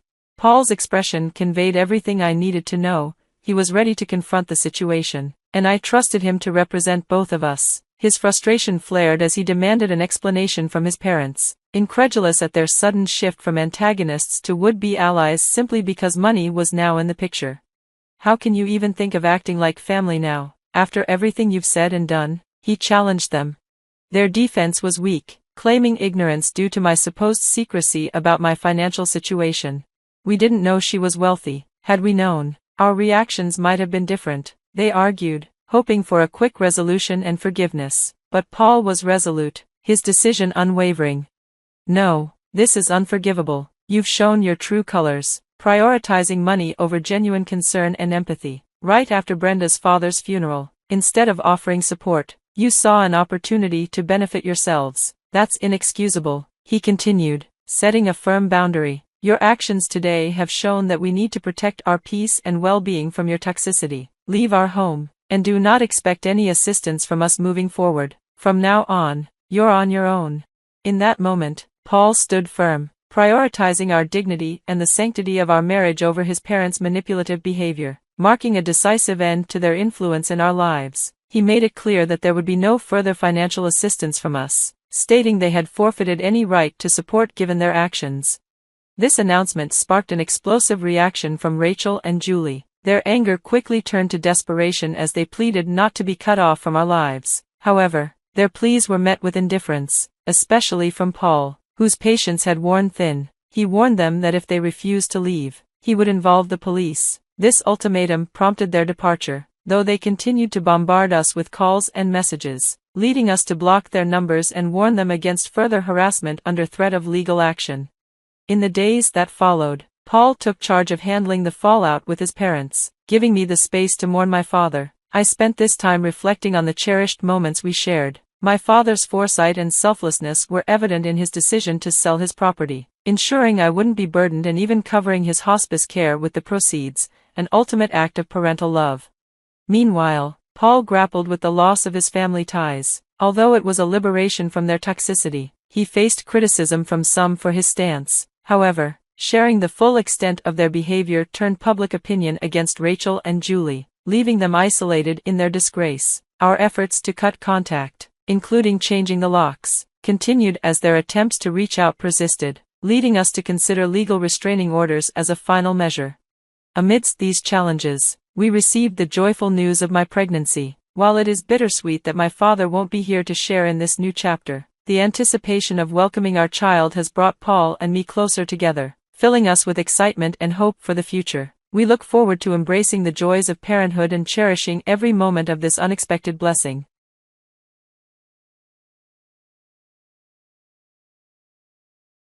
Hello, I'm Lisa, 33 years old, and I recently went through a divorce. My relationship with Andrew, my ex-husband, started back in college. He was a sophomore, and I was a freshman. From the moment we met, I believed he was my soulmate. After graduation, we focused on our careers, carefully saving to build a comfortable life together. After 6 years of dating, we married, and soon after, we bought our first apartment. We were excited to start a family, but after several months of trying with no success, medical tests confirmed that I was unable to conceive. The news devastated me, but Andrew remained my rock, offering unconditional support. His sister-in-law also provided comfort during that difficult time.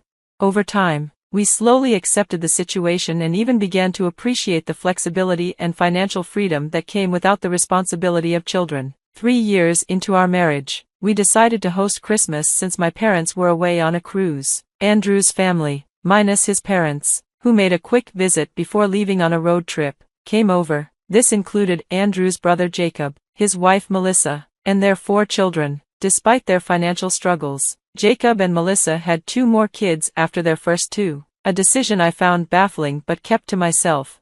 During the holiday gathering, Jacob and Melissa made an unexpected request. They asked if their family could extend their stay, turning the holiday into a week-long staycation because they couldn't afford a traditional vacation. While I sympathized with their situation, our apartment wasn't child-proof, and it was filled with fragile, valuable collectibles. The thought of hosting 4 energetic kids in such an environment made me anxious. I worried about the chaos and potential damage to the things I held dear.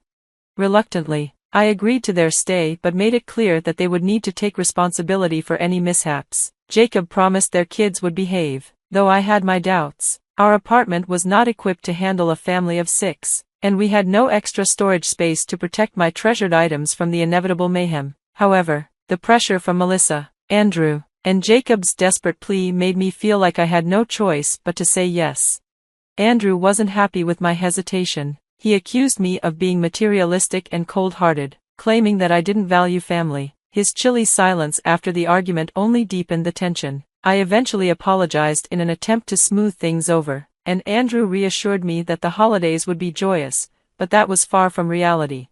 The kids were unruly, and Jacob and Melissa made little effort to control them. I found myself constantly supervising the chaos, which took a toll on me and further strained my relationship with Andrew. A brief respite came on Christmas Day when Andrew's parents took the kids off our hands for a few hours, but by New Year's, I was utterly drained and counting the days until they left.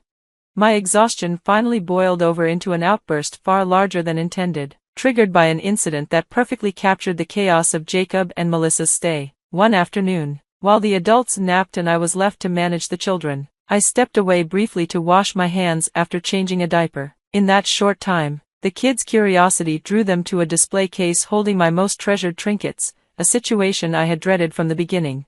What unfolded was a nightmare. Our TV stand, which doubled as a display for many of my cherished items, became a playground for the kids. They tossed the trinkets aside, and one of them even used a figurine to hit the TV screen, leaving it damaged. The loud noise brought me rushing back, only to find the room in complete disarray, with broken items scattered across the floor. The commotion roused everyone from their naps, and they were greeted by the sight of shattered possessions and chaos.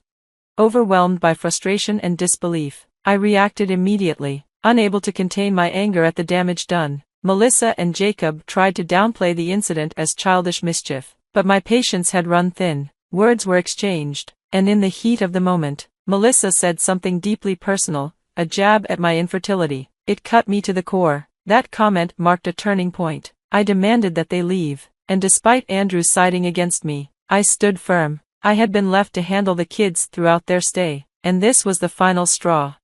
I spent New Year's away from the chaos, finding refuge with my friend Karen, who provided the support I desperately needed. When I returned, Andrew and I came to an uneasy truce. I insisted that Jacob and Melissa compensate us for the damages, a point Andrew couldn't argue given the circumstances. Despite their financial struggles, I only asked for half the cost as a gesture of fairness. However, the incident left a permanent rift, particularly between Melissa and me, a divide I knew would never heal.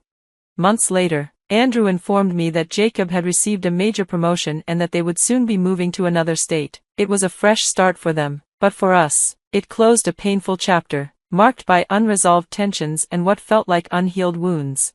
Then came an unexpected proposition from Jacob. He suggested that Melissa and the kids stay with us temporarily while he got settled in his new job. The idea immediately set off alarm bells. After the chaos of their last visit, I couldn't believe they were asking to move in. With Jacob's promotion, I saw no reason why they couldn't hire a nanny or manage on their own. I flat out refused, reminding Andrew of the disaster we had endured during the holidays. Andrew's reaction was disappointing. He accused me of being heartless, ignoring how much Melissa's cruel comments about my infertility had hurt. He wanted to revisit the conversation later, but I stood my ground. I offered to help financially or pitch in on weekends, but I was not willing to open our home to that kind of disruption again. Andrew rejected my suggestions, fixating on housing them instead, and the argument between us grew more heated. He tried emotional manipulation, even threats, but I was resolute. This issue became a major standoff in our marriage. For 2 weeks, we argued endlessly. Then, out of nowhere, Andrew dropped the subject completely. His demeanor shifted, and suddenly everything seemed back to normal, as if the issue had never existed. The abrupt change was unsettling. While I felt relief at the immediate pressure lifting, I couldn't shake the suspicion that Andrew was hiding something. The sudden silence left me uneasy, and I began to suspect that he was keeping secrets.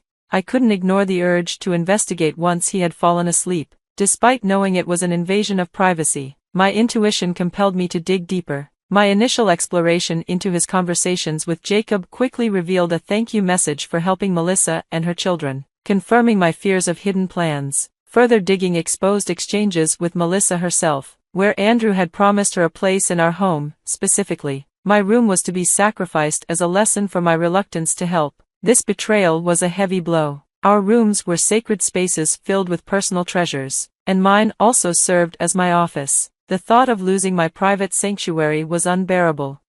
Though I was tempted to confront Andrew immediately, I realized that would likely backfire. Instead, I decided to strategize calmly. Knowing I had 2 weeks before Melissa's scheduled arrival, the next day, I began implementing my plan. I secured a storage unit for the furniture I had painstakingly selected and purchased for our apartment. After moving in, Andrew had expressed a desire to delay major purchases despite our substantial savings and the fact we had acquired our dream apartment. This left us living in a nearly empty space, with only the essentials and a few decorative items I had acquired on my own. Frustrated by Andrew's reluctance to furnish our home and his moodiness about the subject, I took matters into my own hands. From the sofa to the bed frame, from bookshelves to mirrors, I funded the transformation of our living space, with Andrew contributing nothing financially. Now, facing his betrayal and the impending invasion of my personal space, I was ready to act. I decided to clear out everything I had invested in, leaving only what Andrew had personally paid for, which amounted to little beyond his own room's contents. Feeling a mix of betrayal and resolve, I reached out to my best friend Karen to discuss staying with her for an extended period. The situation with Andrew had escalated. He had unilaterally decided to invite his sister-in-law and her children to live with us, despite my clear objections and their previous visit, which had caused $5,000 worth of damage. Karen, ever the supportive friend, readily agreed to let me stay with her, excited at the prospect of extended sleepovers. Her enthusiasm strengthened my resolve to follow through with my plan, removing my belongings and the furniture I had purchased for our apartment and storing them safely away. This was not just about reclaiming my possessions. It was a declaration of my independence and a step toward distancing myself from a marriage that had dismissed my feelings and well-being. The next 3 weeks were a whirlwind of activity. I quietly began moving my items out of the apartment, careful not to alert Andrew. I also initiated divorce proceedings, a painful but necessary step toward rebuilding my life. My goal was to leave the apartment as bare as possible, a stark visual representation of the void left by the absence of respect and consideration in our relationship. As the departure day approached, my anxiety surged, not only about executing my plan but also about starting over. The final act was to remove the large pieces of furniture, including our couches and bed frames, ensuring that when Melissa and her children arrived, the home would starkly reflect the consequences of Andrew's choices. On the designated day, I took a day off from work to oversee the final removal of the furniture. As the movers carried out the last of my contributions to our shared life, I reflected on the journey that led to this moment. It was more than just leaving a physical space. It was about setting boundaries and demanding respect. Andrew, caught up in his decisions, had failed to grasp the consequences until it was too late. As the movers drove away with the final pieces, I prepared to head to Karen's place with my belongings. Just as I settled into my car, my phone rang. It was Andrew, demanding that I clear out my room for Melissa and her kids. As if our previous discussions had been forgotten, he insisted this was my lesson for not wanting to help with his family. Little did he know, I had already removed not just my personal items but everything I had contributed to our home. My response echoed his own words, marking a definitive end to our shared life. Leaving the divorce papers on the kitchen island felt like the final scene in a play that had been unfolding for far too long. The kitchen, a place that once symbolized our everyday life, now served as the backdrop for the end of our shared routine. I anticipated Andrew's reaction would come in waves, and the thought brought me a bittersweet sense of closure. Upon arriving at Karen's, the warmth of her welcome sharply contrasted with the cold departure from Andrew. We immediately set about arranging my new space, trying to make it as comfortable as possible under the circumstances. Despite our efforts to stay positive and focus on the future, my thoughts kept drifting back to Andrew, wondering when he would fully grasp the magnitude of what I had done. When Andrew's calls started coming in, I initially avoided answering, extending his moment of realization. However, curiosity and a need for closure pushed me to pick up the phone. His reaction to the empty house was exactly what I had expected, but it emphasized the finality of my decision. I had taken everything I could claim as mine, leaving him to confront the consequences of his choices. This wasn't just about reclaiming physical possessions, it was about reasserting my autonomy and setting an unambiguous boundary.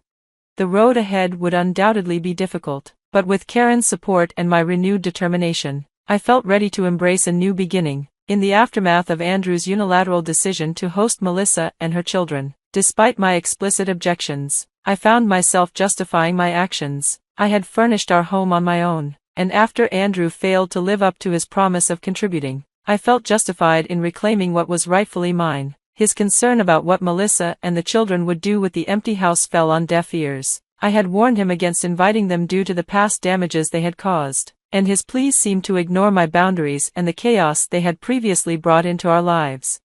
Andrew called me cruel, but it was his disregard for my feelings and the trouble caused by his sister-in-law and her children that had crossed the line. My suggestion that he could stay with them instead was dismissed, prompting me to take decisive action. Despite his attempts to downplay the situation, I stood my ground, reminding him that everything I took was bought with my money and that the divorce papers awaited his signature. After our conversation, Andrew's persistent calls became a background noise as I focused on the comfort and support Karen provided. The burden of the situation lifted, and I felt confident facing any potential legal battles. Thanks to our prenuptial agreement and the clear ownership of the items I had removed, Melissa's frantic messages revealed the immediate impact of my actions. They had to return to her home, disrupting their plans and upsetting the children. Andrew's situation, now confined to a couch at Melissa's place due to the absence of a bed at our former home, was an ironic twist that Melissa thought I should regret. Her accusations fell short as her attempts to shift responsibility back onto us failed.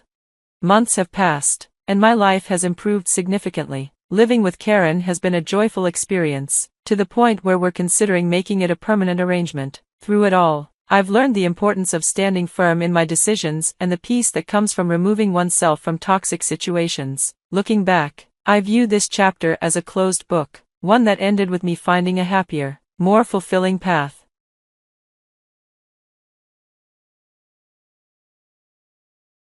Hello, I'm Cheryl, 36 years old, and I have quite a story to share. It was meant to be a joyous occasion, a family celebration for our wedding anniversary. My husband, Jeffrey, and I decided to invite some family over and planned a little escape for ourselves. We would spend the day at a spa while our friends and family prepared our home for the celebration. It seemed like a perfect idea, but my mother-in-law, Nancy, had other plans. Despite my best efforts to maintain a positive relationship, Nancy and I never got along. Her constant insults and belittlement turned our interactions into a continuous struggle. On our anniversary, after a relaxing spa day, Jeffrey and I returned home, hoping for a peaceful celebration. I was apprehensive about Nancy's potential for drama but hoped that today might be different. I was mistaken.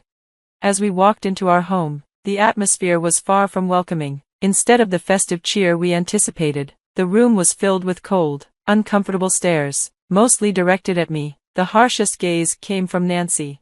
Trying to break the ice, I called out, "Hey everyone, let's get this party started." "Nancy, is everything okay? You seem off today. Is there something wrong? Aren't we going to celebrate our anniversary?"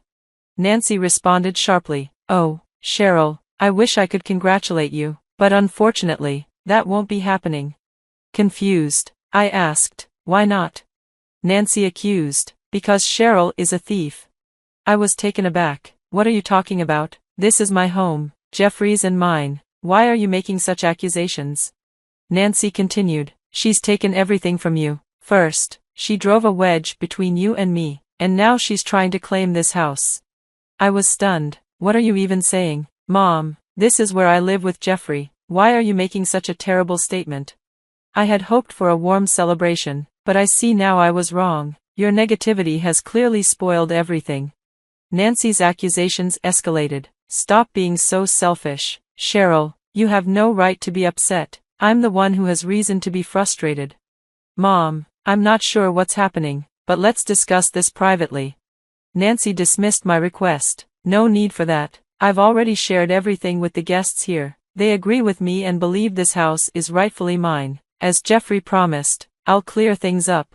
"Cheryl, there's nothing to clarify. This house is rightfully mine, and as the owner, I have the authority to make decisions." "Cheryl, you're no longer welcome here." "What does this mean?" I asked, trying to wrap my head around the gravity of Nancy's ultimatum. "You have 3 options," Nancy said with a steely gaze. "You can leave this house right now, go through with a divorce, or return my son to me. The choice is yours." I was stunned. How could she be so heartless? I glanced at Jeffrey, hoping for some clarity, but he looked just as bewildered. "Mom, I want to salvage this day," Jeffrey interjected. "It's supposed to be a joyful celebration. I don't want your actions to ruin it." "Behavior? Really? We've got photographers and caterers here for a limited time. Let's all calm down, enjoy the moment, and maybe after we have some nice pictures and good food, we can discuss this more calmly." Despite the mounting tension and the very real possibility of a dramatic confrontation, I was relieved that Jeffrey was trying to de-escalate the situation. He was right. The professionals we hired were expensive, and we couldn't afford any delays, especially with Nancy's disruptions. We stepped outside to enjoy the beautiful surroundings decorated in our wedding colors, hoping to capture some joyful moments. But even as we played games and shared meals, Nancy's scowls seemed to cast a shadow over the festivities. As the evening wore on, Nancy's true colors came through. Cold stares and rude comments. Her usual aloofness had turned into outright hostility. Despite my confusion and hurt, I took Jeffrey's advice and tried to make the best of the situation. Our friends and family started to relax and enjoy themselves, but Nancy remained disinterested. When the celebration finally ended and the staff began to pack up, it was clear that the earlier drama had cut the event short. Jeffrey and I worked hard to salvage what we could of the evening, and despite everything, I managed to have a somewhat decent time, but the underlying issue with Nancy needed to be addressed. I decided to confront her directly. "Nancy, I've made an effort to connect with you. I've invited you over and tried to spend time together, but you seem to be pushing me away. What have I done to deserve this hostility?" "You're missing the point. Cheryl, Nancy replied coldly. Let me be clear, my son bought this house for me, not for you. You were never meant to be part of our family. Her words stung, and I was flooded with memories of all the times her unfriendly attitude had affected us. Her sarcastic remarks and undermining comments had always made it clear that she viewed me as an outsider. Now, she was claiming ownership of the house and behaving as if she had the right to dictate who belonged in her son's life. But there was one key element missing from her claims: Jeffrey. I looked over at Jeffrey, who was deep in conversation with relatives, likely trying to manage the aftermath of the day's events. He finally joined us, leading to a tense exchange. Mom, we need to talk about what happened today. That was unacceptable, Jeffrey said. What are you talking about? You clearly told me that this house belonged to me, Jeffrey said. I don't remember saying that, Jeffrey. You had a bit too much to drink that night, but you should recall that you mentioned the house was mine, and I could do whatever I wanted with it. Mom, why would I ever say that? This house is not yours. Well, maybe because you care about me, Nancy replied. Of course, I care about you, Mom, but the way you acted today, on our anniversary, was not okay. Let's not argue. Do you really think you have a say in my property? I could call the authorities and have you removed for trespassing. It's a choice between you leaving or us getting a divorce. Why are you so determined to kick her out, even if this house were yours, which it isn't? Why the intense desire to see her gone? Because she repulses me. I can't stand having her around. So, you don't want me here? Fine, I said, my voice trembling with hurt. I'll start packing my things, I said, my voice strained. Hold on a minute. No, I've had enough of waiting. Jeffrey, you're not innocent in this. I don't know what's gotten into your mother, but it's clear you've played a significant role in making her feel entitled like this. What's worse, you've remained silent about the mistreatment I've endured and haven't taken any action. What are you suggesting? Should I cut ties with her, get a restraining order? You think it's easy to just get rid of me? Do you believe Jeffrey would betray his mother like that? You must be out of your mind. Go ahead and pack your things, as you suggested, I replied, my patience wearing thin. Fuming, I stormed off, frustrated by how my life had unraveled, with a difficult mother-in-law and a seemingly oblivious husband. Perhaps this was a hidden blessing. I needed to break free once and for all. As I walked through the house, the weight of years of mistreatment hit me hard. I had poured my heart and soul into this marriage, trying to build a foundation of love and unity. And now, Nancy was presenting me with this absurd ultimatum.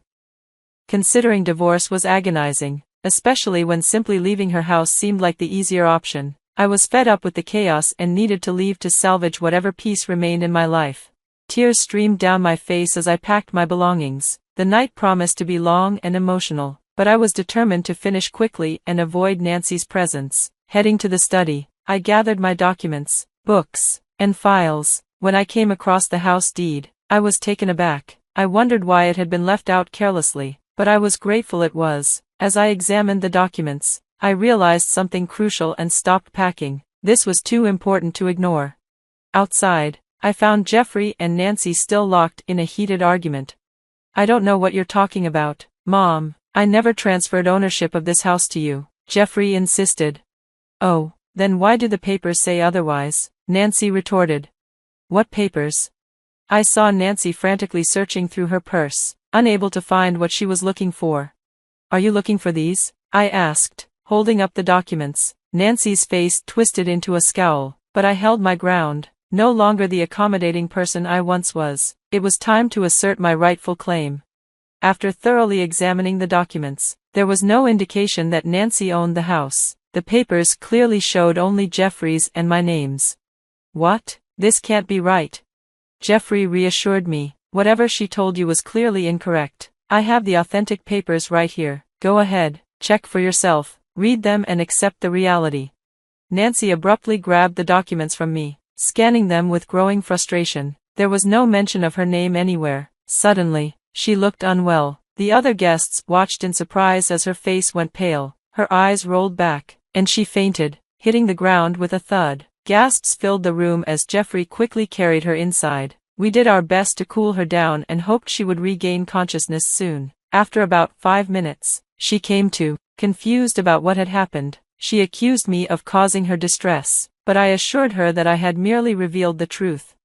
Jeffrey went to get water, and while he was away, I took the opportunity to say goodbye to the remaining guests. Once I was satisfied that Nancy was stable, we prepared for the challenging task of unraveling the truth behind her claims. When Jeffrey returned with the water, he urged Nancy to come clean about everything she knew. The story traced back to a Christmas party a few months prior, where Jeffrey, in a drunken state, had made grandiose promises to his mother. As the details emerged, it became evident that Jeffrey's promises were exaggerated. Nancy accused him of promising her trips and even the house we were currently in. Initially, Jeffrey was confused but then began to recall the night, admitting he had made promises but clarifying that the specifics were different. He acknowledged mentioning gifts but insisted that the house was not part of his inebriated pledges. We were left to sift through the events of that chaotic night. I can't recall everything clearly, but let me refresh your memory, I said. I hurried upstairs to retrieve the security camera footage from that party and brought it down for Jeffrey to review. The footage revealed a visibly intoxicated Jeffrey making lavish promises to Nancy, including the house. When Nancy asked if he meant the current house, he said, "Not this house." She insisted on this one, expressing concern about where Jeffrey and I would live. Jeffrey suggested another house, but Nancy was adamant about this one. She demanded that he transfer the house into her name, which Jeffrey reluctantly agreed to. Nancy, who had been watching the footage on the iPad, suddenly looked like a child caught in the act. We demanded an explanation. Nancy, stuttering, admitted she had known about the plan all along. To our shock, she fainted during the revelation. We questioned why she had pretended to be shocked if she was aware of the plan. Jeffrey accused her of staging the fainting episode for sympathy and attention. He expressed disbelief that she had allowed the situation to escalate to this point, criticizing her for ruining our anniversary in her quest for the house. He declared that she would get nothing more from him and removed her from his will. Both Nancy and Jeffrey were stunned by his drastic decision. In a surprising turn, Jeffrey kicked his mother out of the house, leaving her bewildered by his newfound assertiveness. This departure from his usual submissiveness was shocking. Fueled by anger, Jeffrey stood up for himself, asking Nancy to leave and removing her from our inheritance. The next day, Jeffrey sought legal advice to ensure his decision was in progress. It was an important step to protect our future and ensure fairness. As time went on, Nancy's desperation became apparent. She persistently called and messaged Jeffrey, but he remained resolute in his choice. Dismissing her attempts to control him, he promised to protect me from any further manipulations or harmful actions. Meanwhile, I enjoyed the newfound peace within our home. The constant presence of Nancy, her hurtful comments, and attempts to sabotage our happiness were no more. Our home transformed into a sanctuary, symbolizing our victory over her deceit. Nancy faced the consequences of her lies, and the house, once under her control, now stood as a testament to her dishonesty. Fairness prevailed, and Nancy's misplaced confidence was shattered. Jeffrey and I moved forward, committed to building a future based on truth, open communication, empathy, love, and trust. Our relationship grew stronger as we faced and overcame these challenges together. Nancy's attempts at reconciliation were met with unwavering silence from Jeffrey. He remained steadfast in his commitment to protect me, ensuring that we could progress without the lingering influence of her manipulations. Our home became a comforting haven, preserving the memories of our love and resilience. Nancy faded into the background as we embraced our life together. Jeffrey's determination to safeguard me remained unwavering, standing as a pillar of strength against any potential threats from Nancy. He made it clear to her and anyone who doubted our unity that we were a powerful team. As time passed, Nancy's attempts to reconcile dwindled, acknowledging the permanent rift her dishonesty had created. The consequences of her actions had a lasting impact on her own life. While our home flourished with affection and joy, the wounds inflicted by Nancy's words began to heal, giving way to an environment of understanding and support. Jeffrey's unwavering commitment to our well-being was evident in every gesture and word. Together, we preserved our sanctuary, a space where we could thrive and evolve, shielded from the negativity of the past.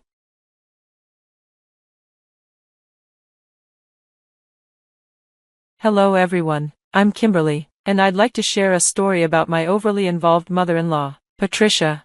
My tale begins with Kevin and me, college sweethearts who were deeply in love and spent 4 blissful years together before getting married and starting our lives. However, our happiness was overshadowed by a few thorns, primarily Patricia and Kevin's ex-girlfriend, Amy.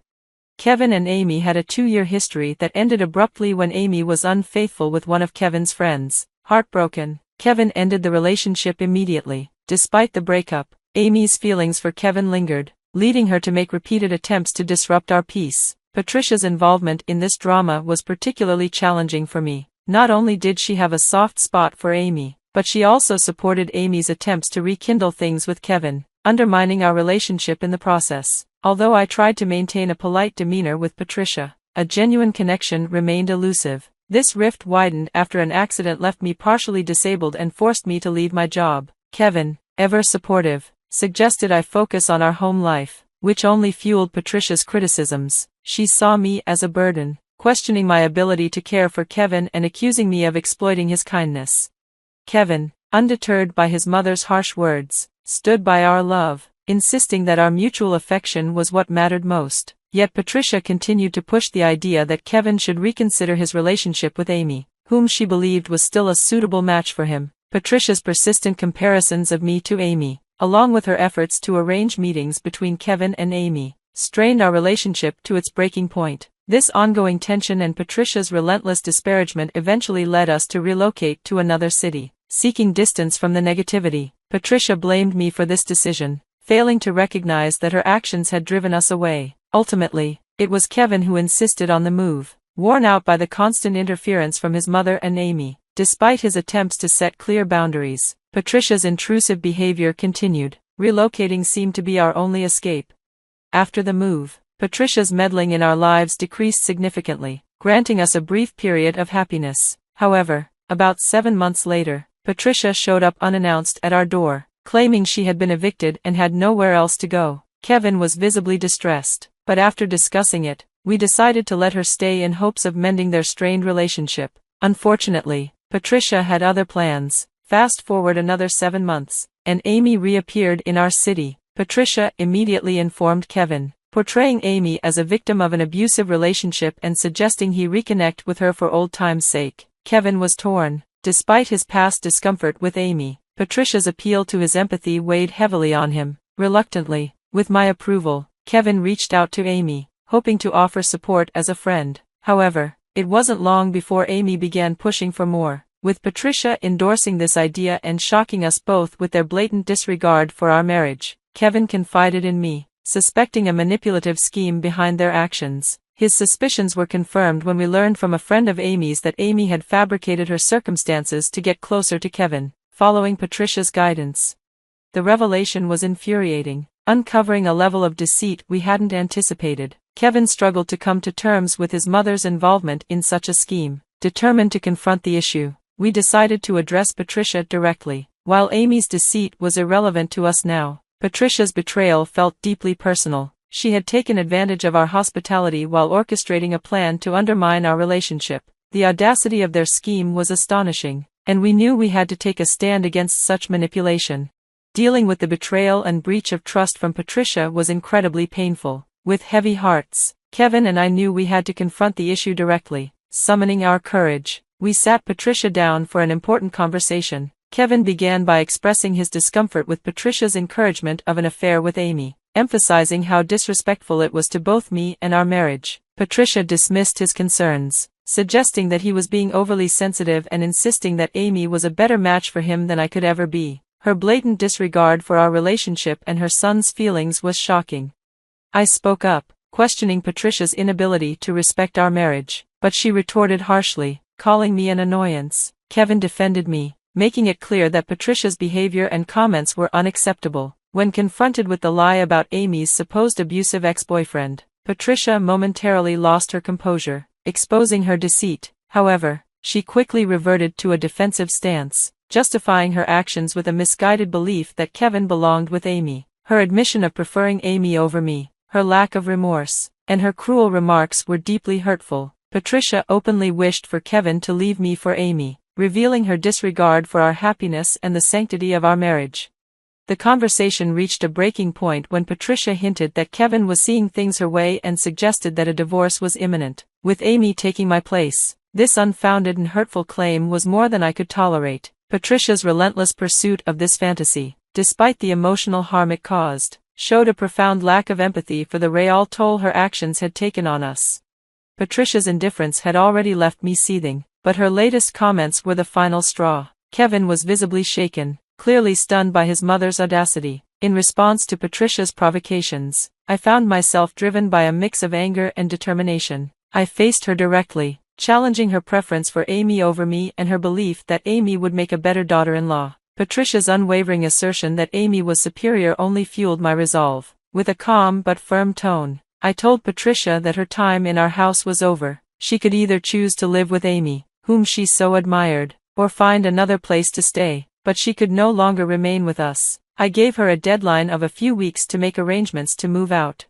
Patricia was taken aback by my assertiveness. Likely not expecting such a decisive response, she attempted to regain her composure, insisting she wouldn't leave, claiming the house as her own, and even suggesting that I should be the one to leave. Anticipating a divorce between Kevin and me, I countered her claims with equal firmness, reaffirming that she would be the one to leave.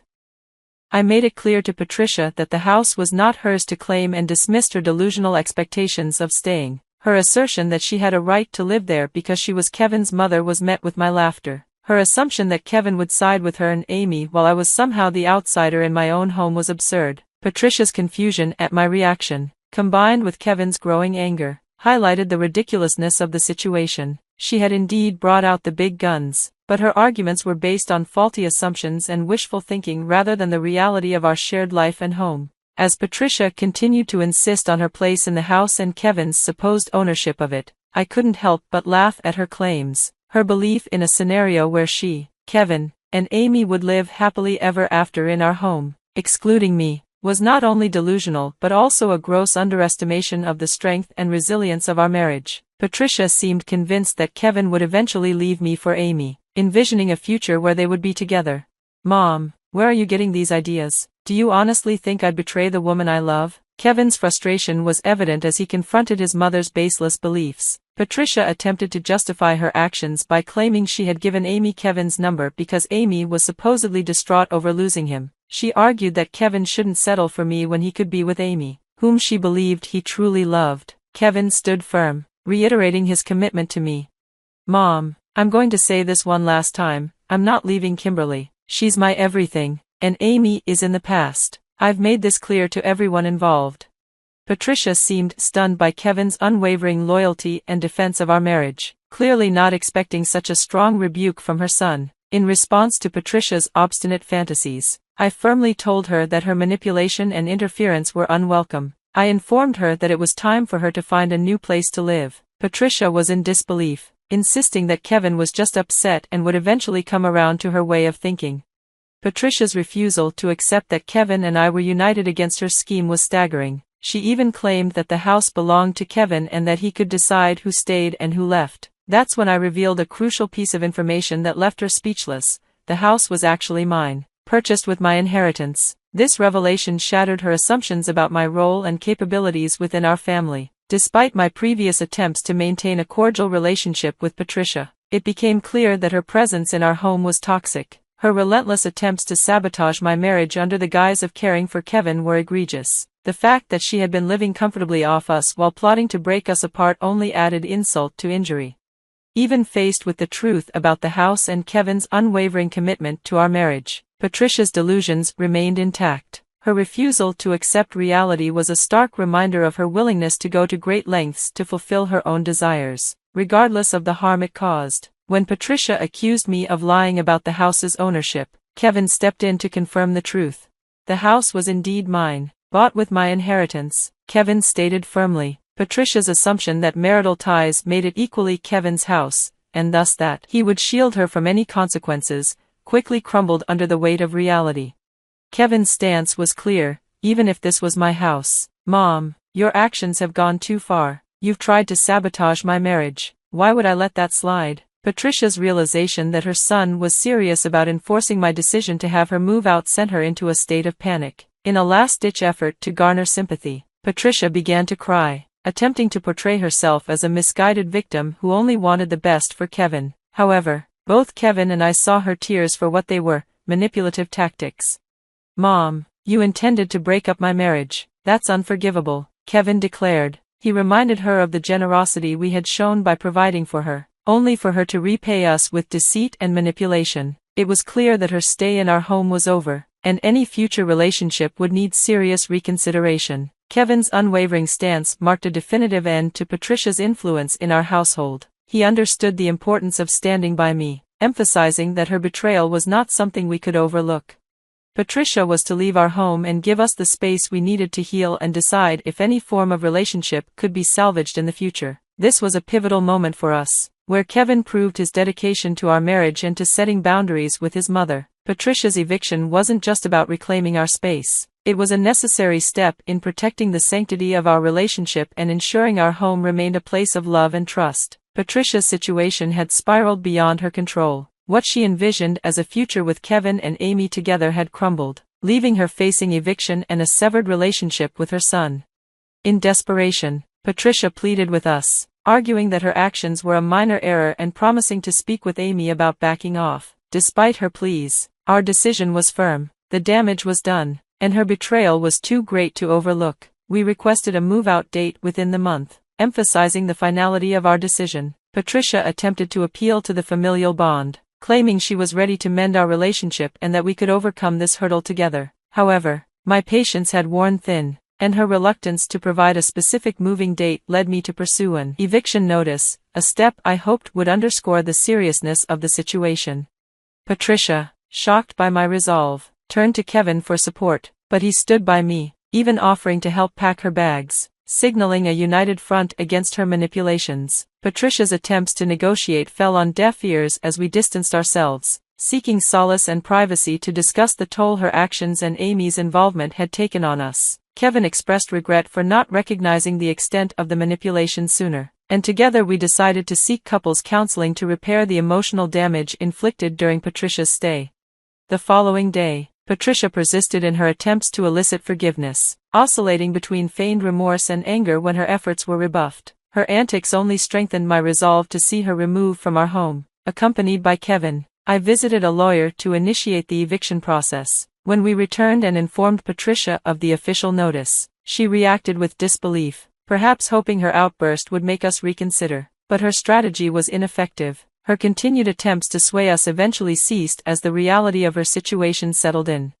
As Patricia packed her bags, her frustration boiled over into a tirade, predicting we'd regret pushing her out. She even suggested Kevin would be better off leaving me for Amy, prompting Kevin to shut the door on her outburst. Patricia's anger was short-lived. By evening, she found herself without shelter as Amy decided against offering her refuge. This came after Kevin sent Amy a clear message to stay away from us, culminating in him blocking her contact. Finding herself unwelcome at Amy's and desperate for somewhere to stay, Patricia returned to our doorstep, bags in tow, pleading for entry. The answer, however, remained a steadfast no. Her situation had grown dire enough to force her onto an emergency flight to her sister's place in another state.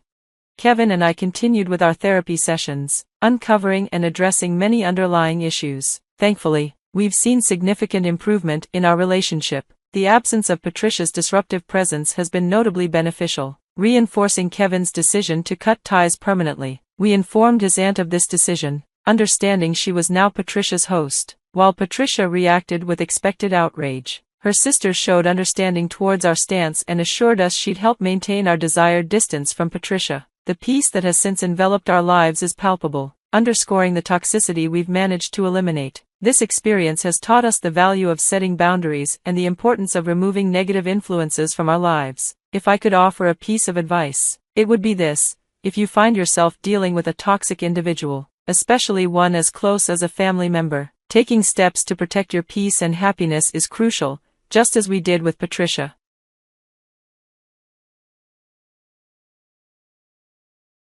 Greetings, I'm Nancy, and my husband, Roger, will be sharing this story with me. Before we dive into the details, I want to recount a rather unpleasant experience. My first encounter with Roger's parents, Virginia and Doris, was nothing short of a disaster. Their harsh words still ring in my ears. They couldn't believe Roger had chosen me, someone they deemed a loser. In their eyes, I had nothing to offer, just a basic desk job in a small office. They didn't think I had what it took to build a good life with Roger.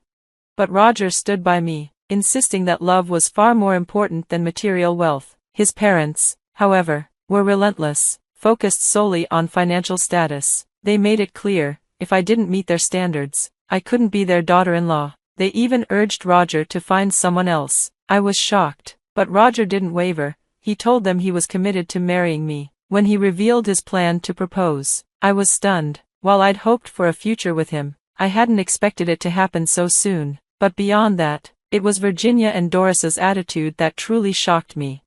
Roger had warned me about his parents before. He said they weren't exactly the nicest people, and I was probably expecting too much. I didn't take him too seriously at first. I thought maybe they were just tough love types, hard-working people who faced difficulties raising him. But seeing their reaction firsthand was an eye-opener. Roger's words now seemed like a warning I should have heeded.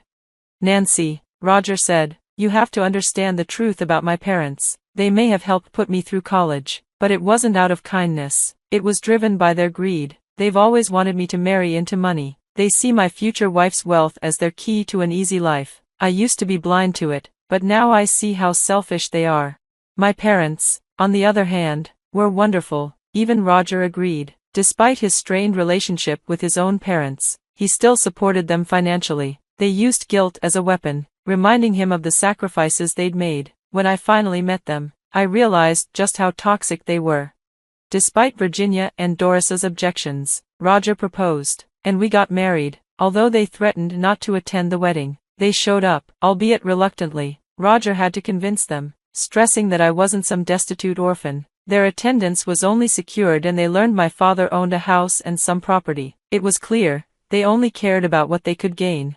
At the wedding, they made no effort to hide their disapproval, lamenting that Roger hadn't married into wealth. They even admitted they wouldn't have come if they thought I had nothing. They made it obvious that my father's assets were the only reason they bothered to attend. On my wedding day, I made it clear that my father was healthy and in no need of inheritance talk. I wanted the day to be about my marriage, not money. But hearing Virginia and Doris's cruel remarks about my father's possessions broke my heart. It was a moment I couldn't forgive. Though I chose not to tell Roger, not wanting to ruin his day, I knew how difficult it was for him to cut ties with them. Unfortunately, things only went downhill from there. While Roger and I were happy together, his parents never stopped meddling in our finances. Virginia and Doris constantly pried into my father's wealth, their behavior dripping with greed. Ignoring their questions didn't stop them, and for years, we endured their interference because Roger wanted to maintain some relationship with them. Their demands for money drained our savings, their guilt-tripping and manipulative tactics endless. They never stopped harassing me about my father's estate, and it became unbearable. I brushed it off as best I could, but when my father was diagnosed with terminal cancer, everything came crashing down. Living far away, Roger and I flew to visit my father several times during his final months, but Virginia and Doris were never pleased with our decision. They criticized us relentlessly, claiming that spending money on visits was a waste, especially considering my father's hospice care. Their callousness was astonishing. They even suggested that since my father's passing was imminent, we should be saving money rather than being by his side. I refused to accept their warped logic, firmly stating that visiting my dying father was not a waste of money, and reminded them that how Roger and I chose to spend our finances was none of their concern. "You have no right to make such demands," I said. "Our money, our decisions." Their response was even more outrageous. "We're your in-laws, so our opinions should matter, especially if it's for your benefit. In our view, it's wiser to invest in people with a longer future ahead of them." Their cold-hearted remarks left me furious. My father's health was deteriorating rapidly, and their indifference only added to my emotional burden. Anyone who has experienced the loss of a parent would understand the overwhelming pain I was facing. Yet Virginia and Doris seemed completely incapable of empathy. Instead of supporting us, they implied that we should be focusing on their financial needs rather than being with my father during his final days. Thankfully, Roger intervened and shut down their inappropriate comments. Despite their cruelty, this only strengthened my resolve to deal with them on my terms when the time was right.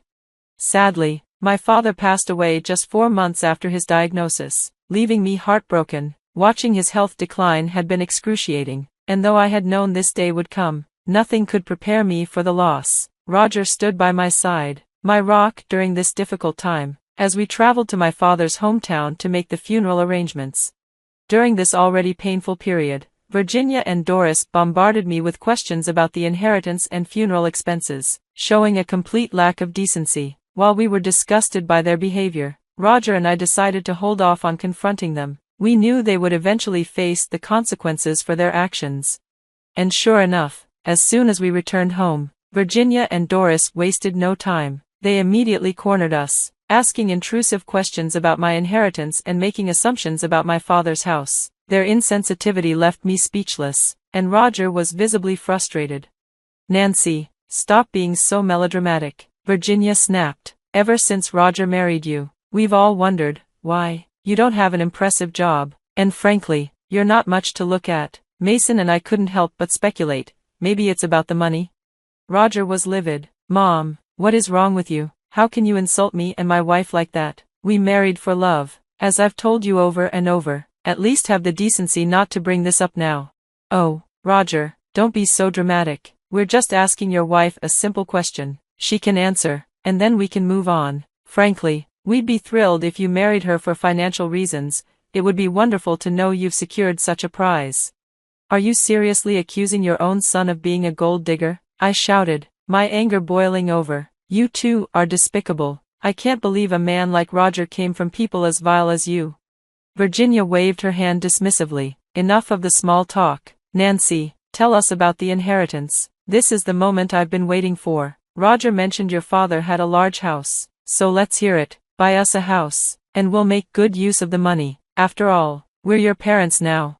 My blood boiled. I stared at them in disbelief, rage coursing through me. Roger was just as stunned. The sheer audacity of these people, demanding my inheritance barely a month after my father's death and claiming they were my new parents. It was beyond comprehension. At that moment, I knew I couldn't let this slide any longer. For years, I had endured their greed and manipulation, but now, it was time to take action. I had put up with Virginia and Doris for Roger's sake, but it was time to expose just how insufferable his parents truly were. I decided to speak up. "Actually, my father didn't own the house when he passed away. He had to let it go a while ago for various reasons." Mason looked puzzled. "So you're saying your father no longer owned the house?" "Yes," I clarified. "He did own it a long time ago, but he had to part with it recently. Therefore, I didn't inherit the house or any substantial estate, as some might have assumed." Doris chimed in with a smirk. "Oh dear, so your father was financially strained after all. I always suspected you weren't wealthy. He couldn't even hold on to his property until the end. It seems you have nothing to offer." Roger snapped in anger. "Our marriage isn't ending just because there's no inheritance. You can't ruin our relationship over something so trivial." Mason cut in harshly. "Roger, don't interrupt. We're not going to allow you to continue this marriage. You've let us down by marrying into a less fortunate family. You never considered our feelings. I'm ashamed of you."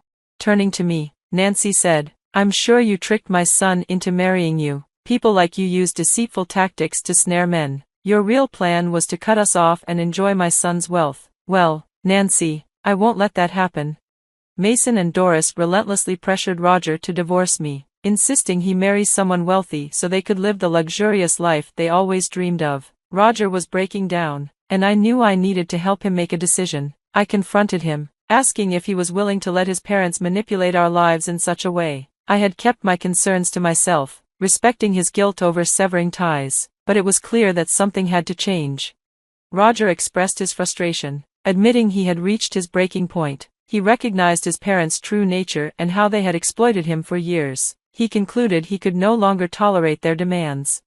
Despite Roger's resolve, his parents continued to insist that divorcing me was for his own good. They argued that they hadn't supported him all these years just for him to be generous with someone else. They pressured him to start anew, promising to support him if he sought a wealthy wife. They insisted he had already made too many mistakes. "I will not abandon my wife simply because she didn't receive an inheritance. I refuse to be manipulated any longer. I've decided to stay with Nancy, and both of you are no longer welcome in my life," Roger declared. "Why are you holding on to Nancy?" Doris demanded. "This isn't what we envisioned. She's completely unsuitable for you. If you stay married to her, we want nothing to do with you. We won't support you if she potentially robs you and leaves you in financial ruin." I stepped in, facing Doris and Mason. "Your behavior is appalling. I'm going to set the record straight. I anticipated that revealing my true net worth would make you beg for money, so I decided to lay everything bare. I don't need to exploit Roger for money, I have more than enough of my own. You don't need to lie to make yourself look better, Mason sneered. We know the truth. You come from a modest background, and your job doesn't pay well. You'll probably end up targeting Roger's wealth when you're in dire straits. Contrary to your assumptions, I retorted, I'm not just from a modest background. I have $80 million in my bank account, inherited from my father, not earned from my job. Doris scoffed, don't try to deceive us. Your father had nothing in his name. As you said, your lies won't work on us. We'll make sure you divorce our son and leave him to us.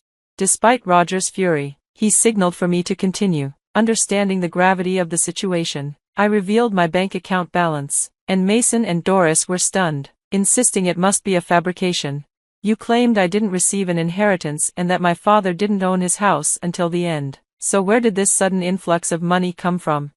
I responded, what you didn't know was that my father owned a significant ranch where he lived. He sold both the ranch and the house before he passed away, providing me with an early inheritance before entering hospice. He didn't want me using my own money for his care, unlike your assumptions.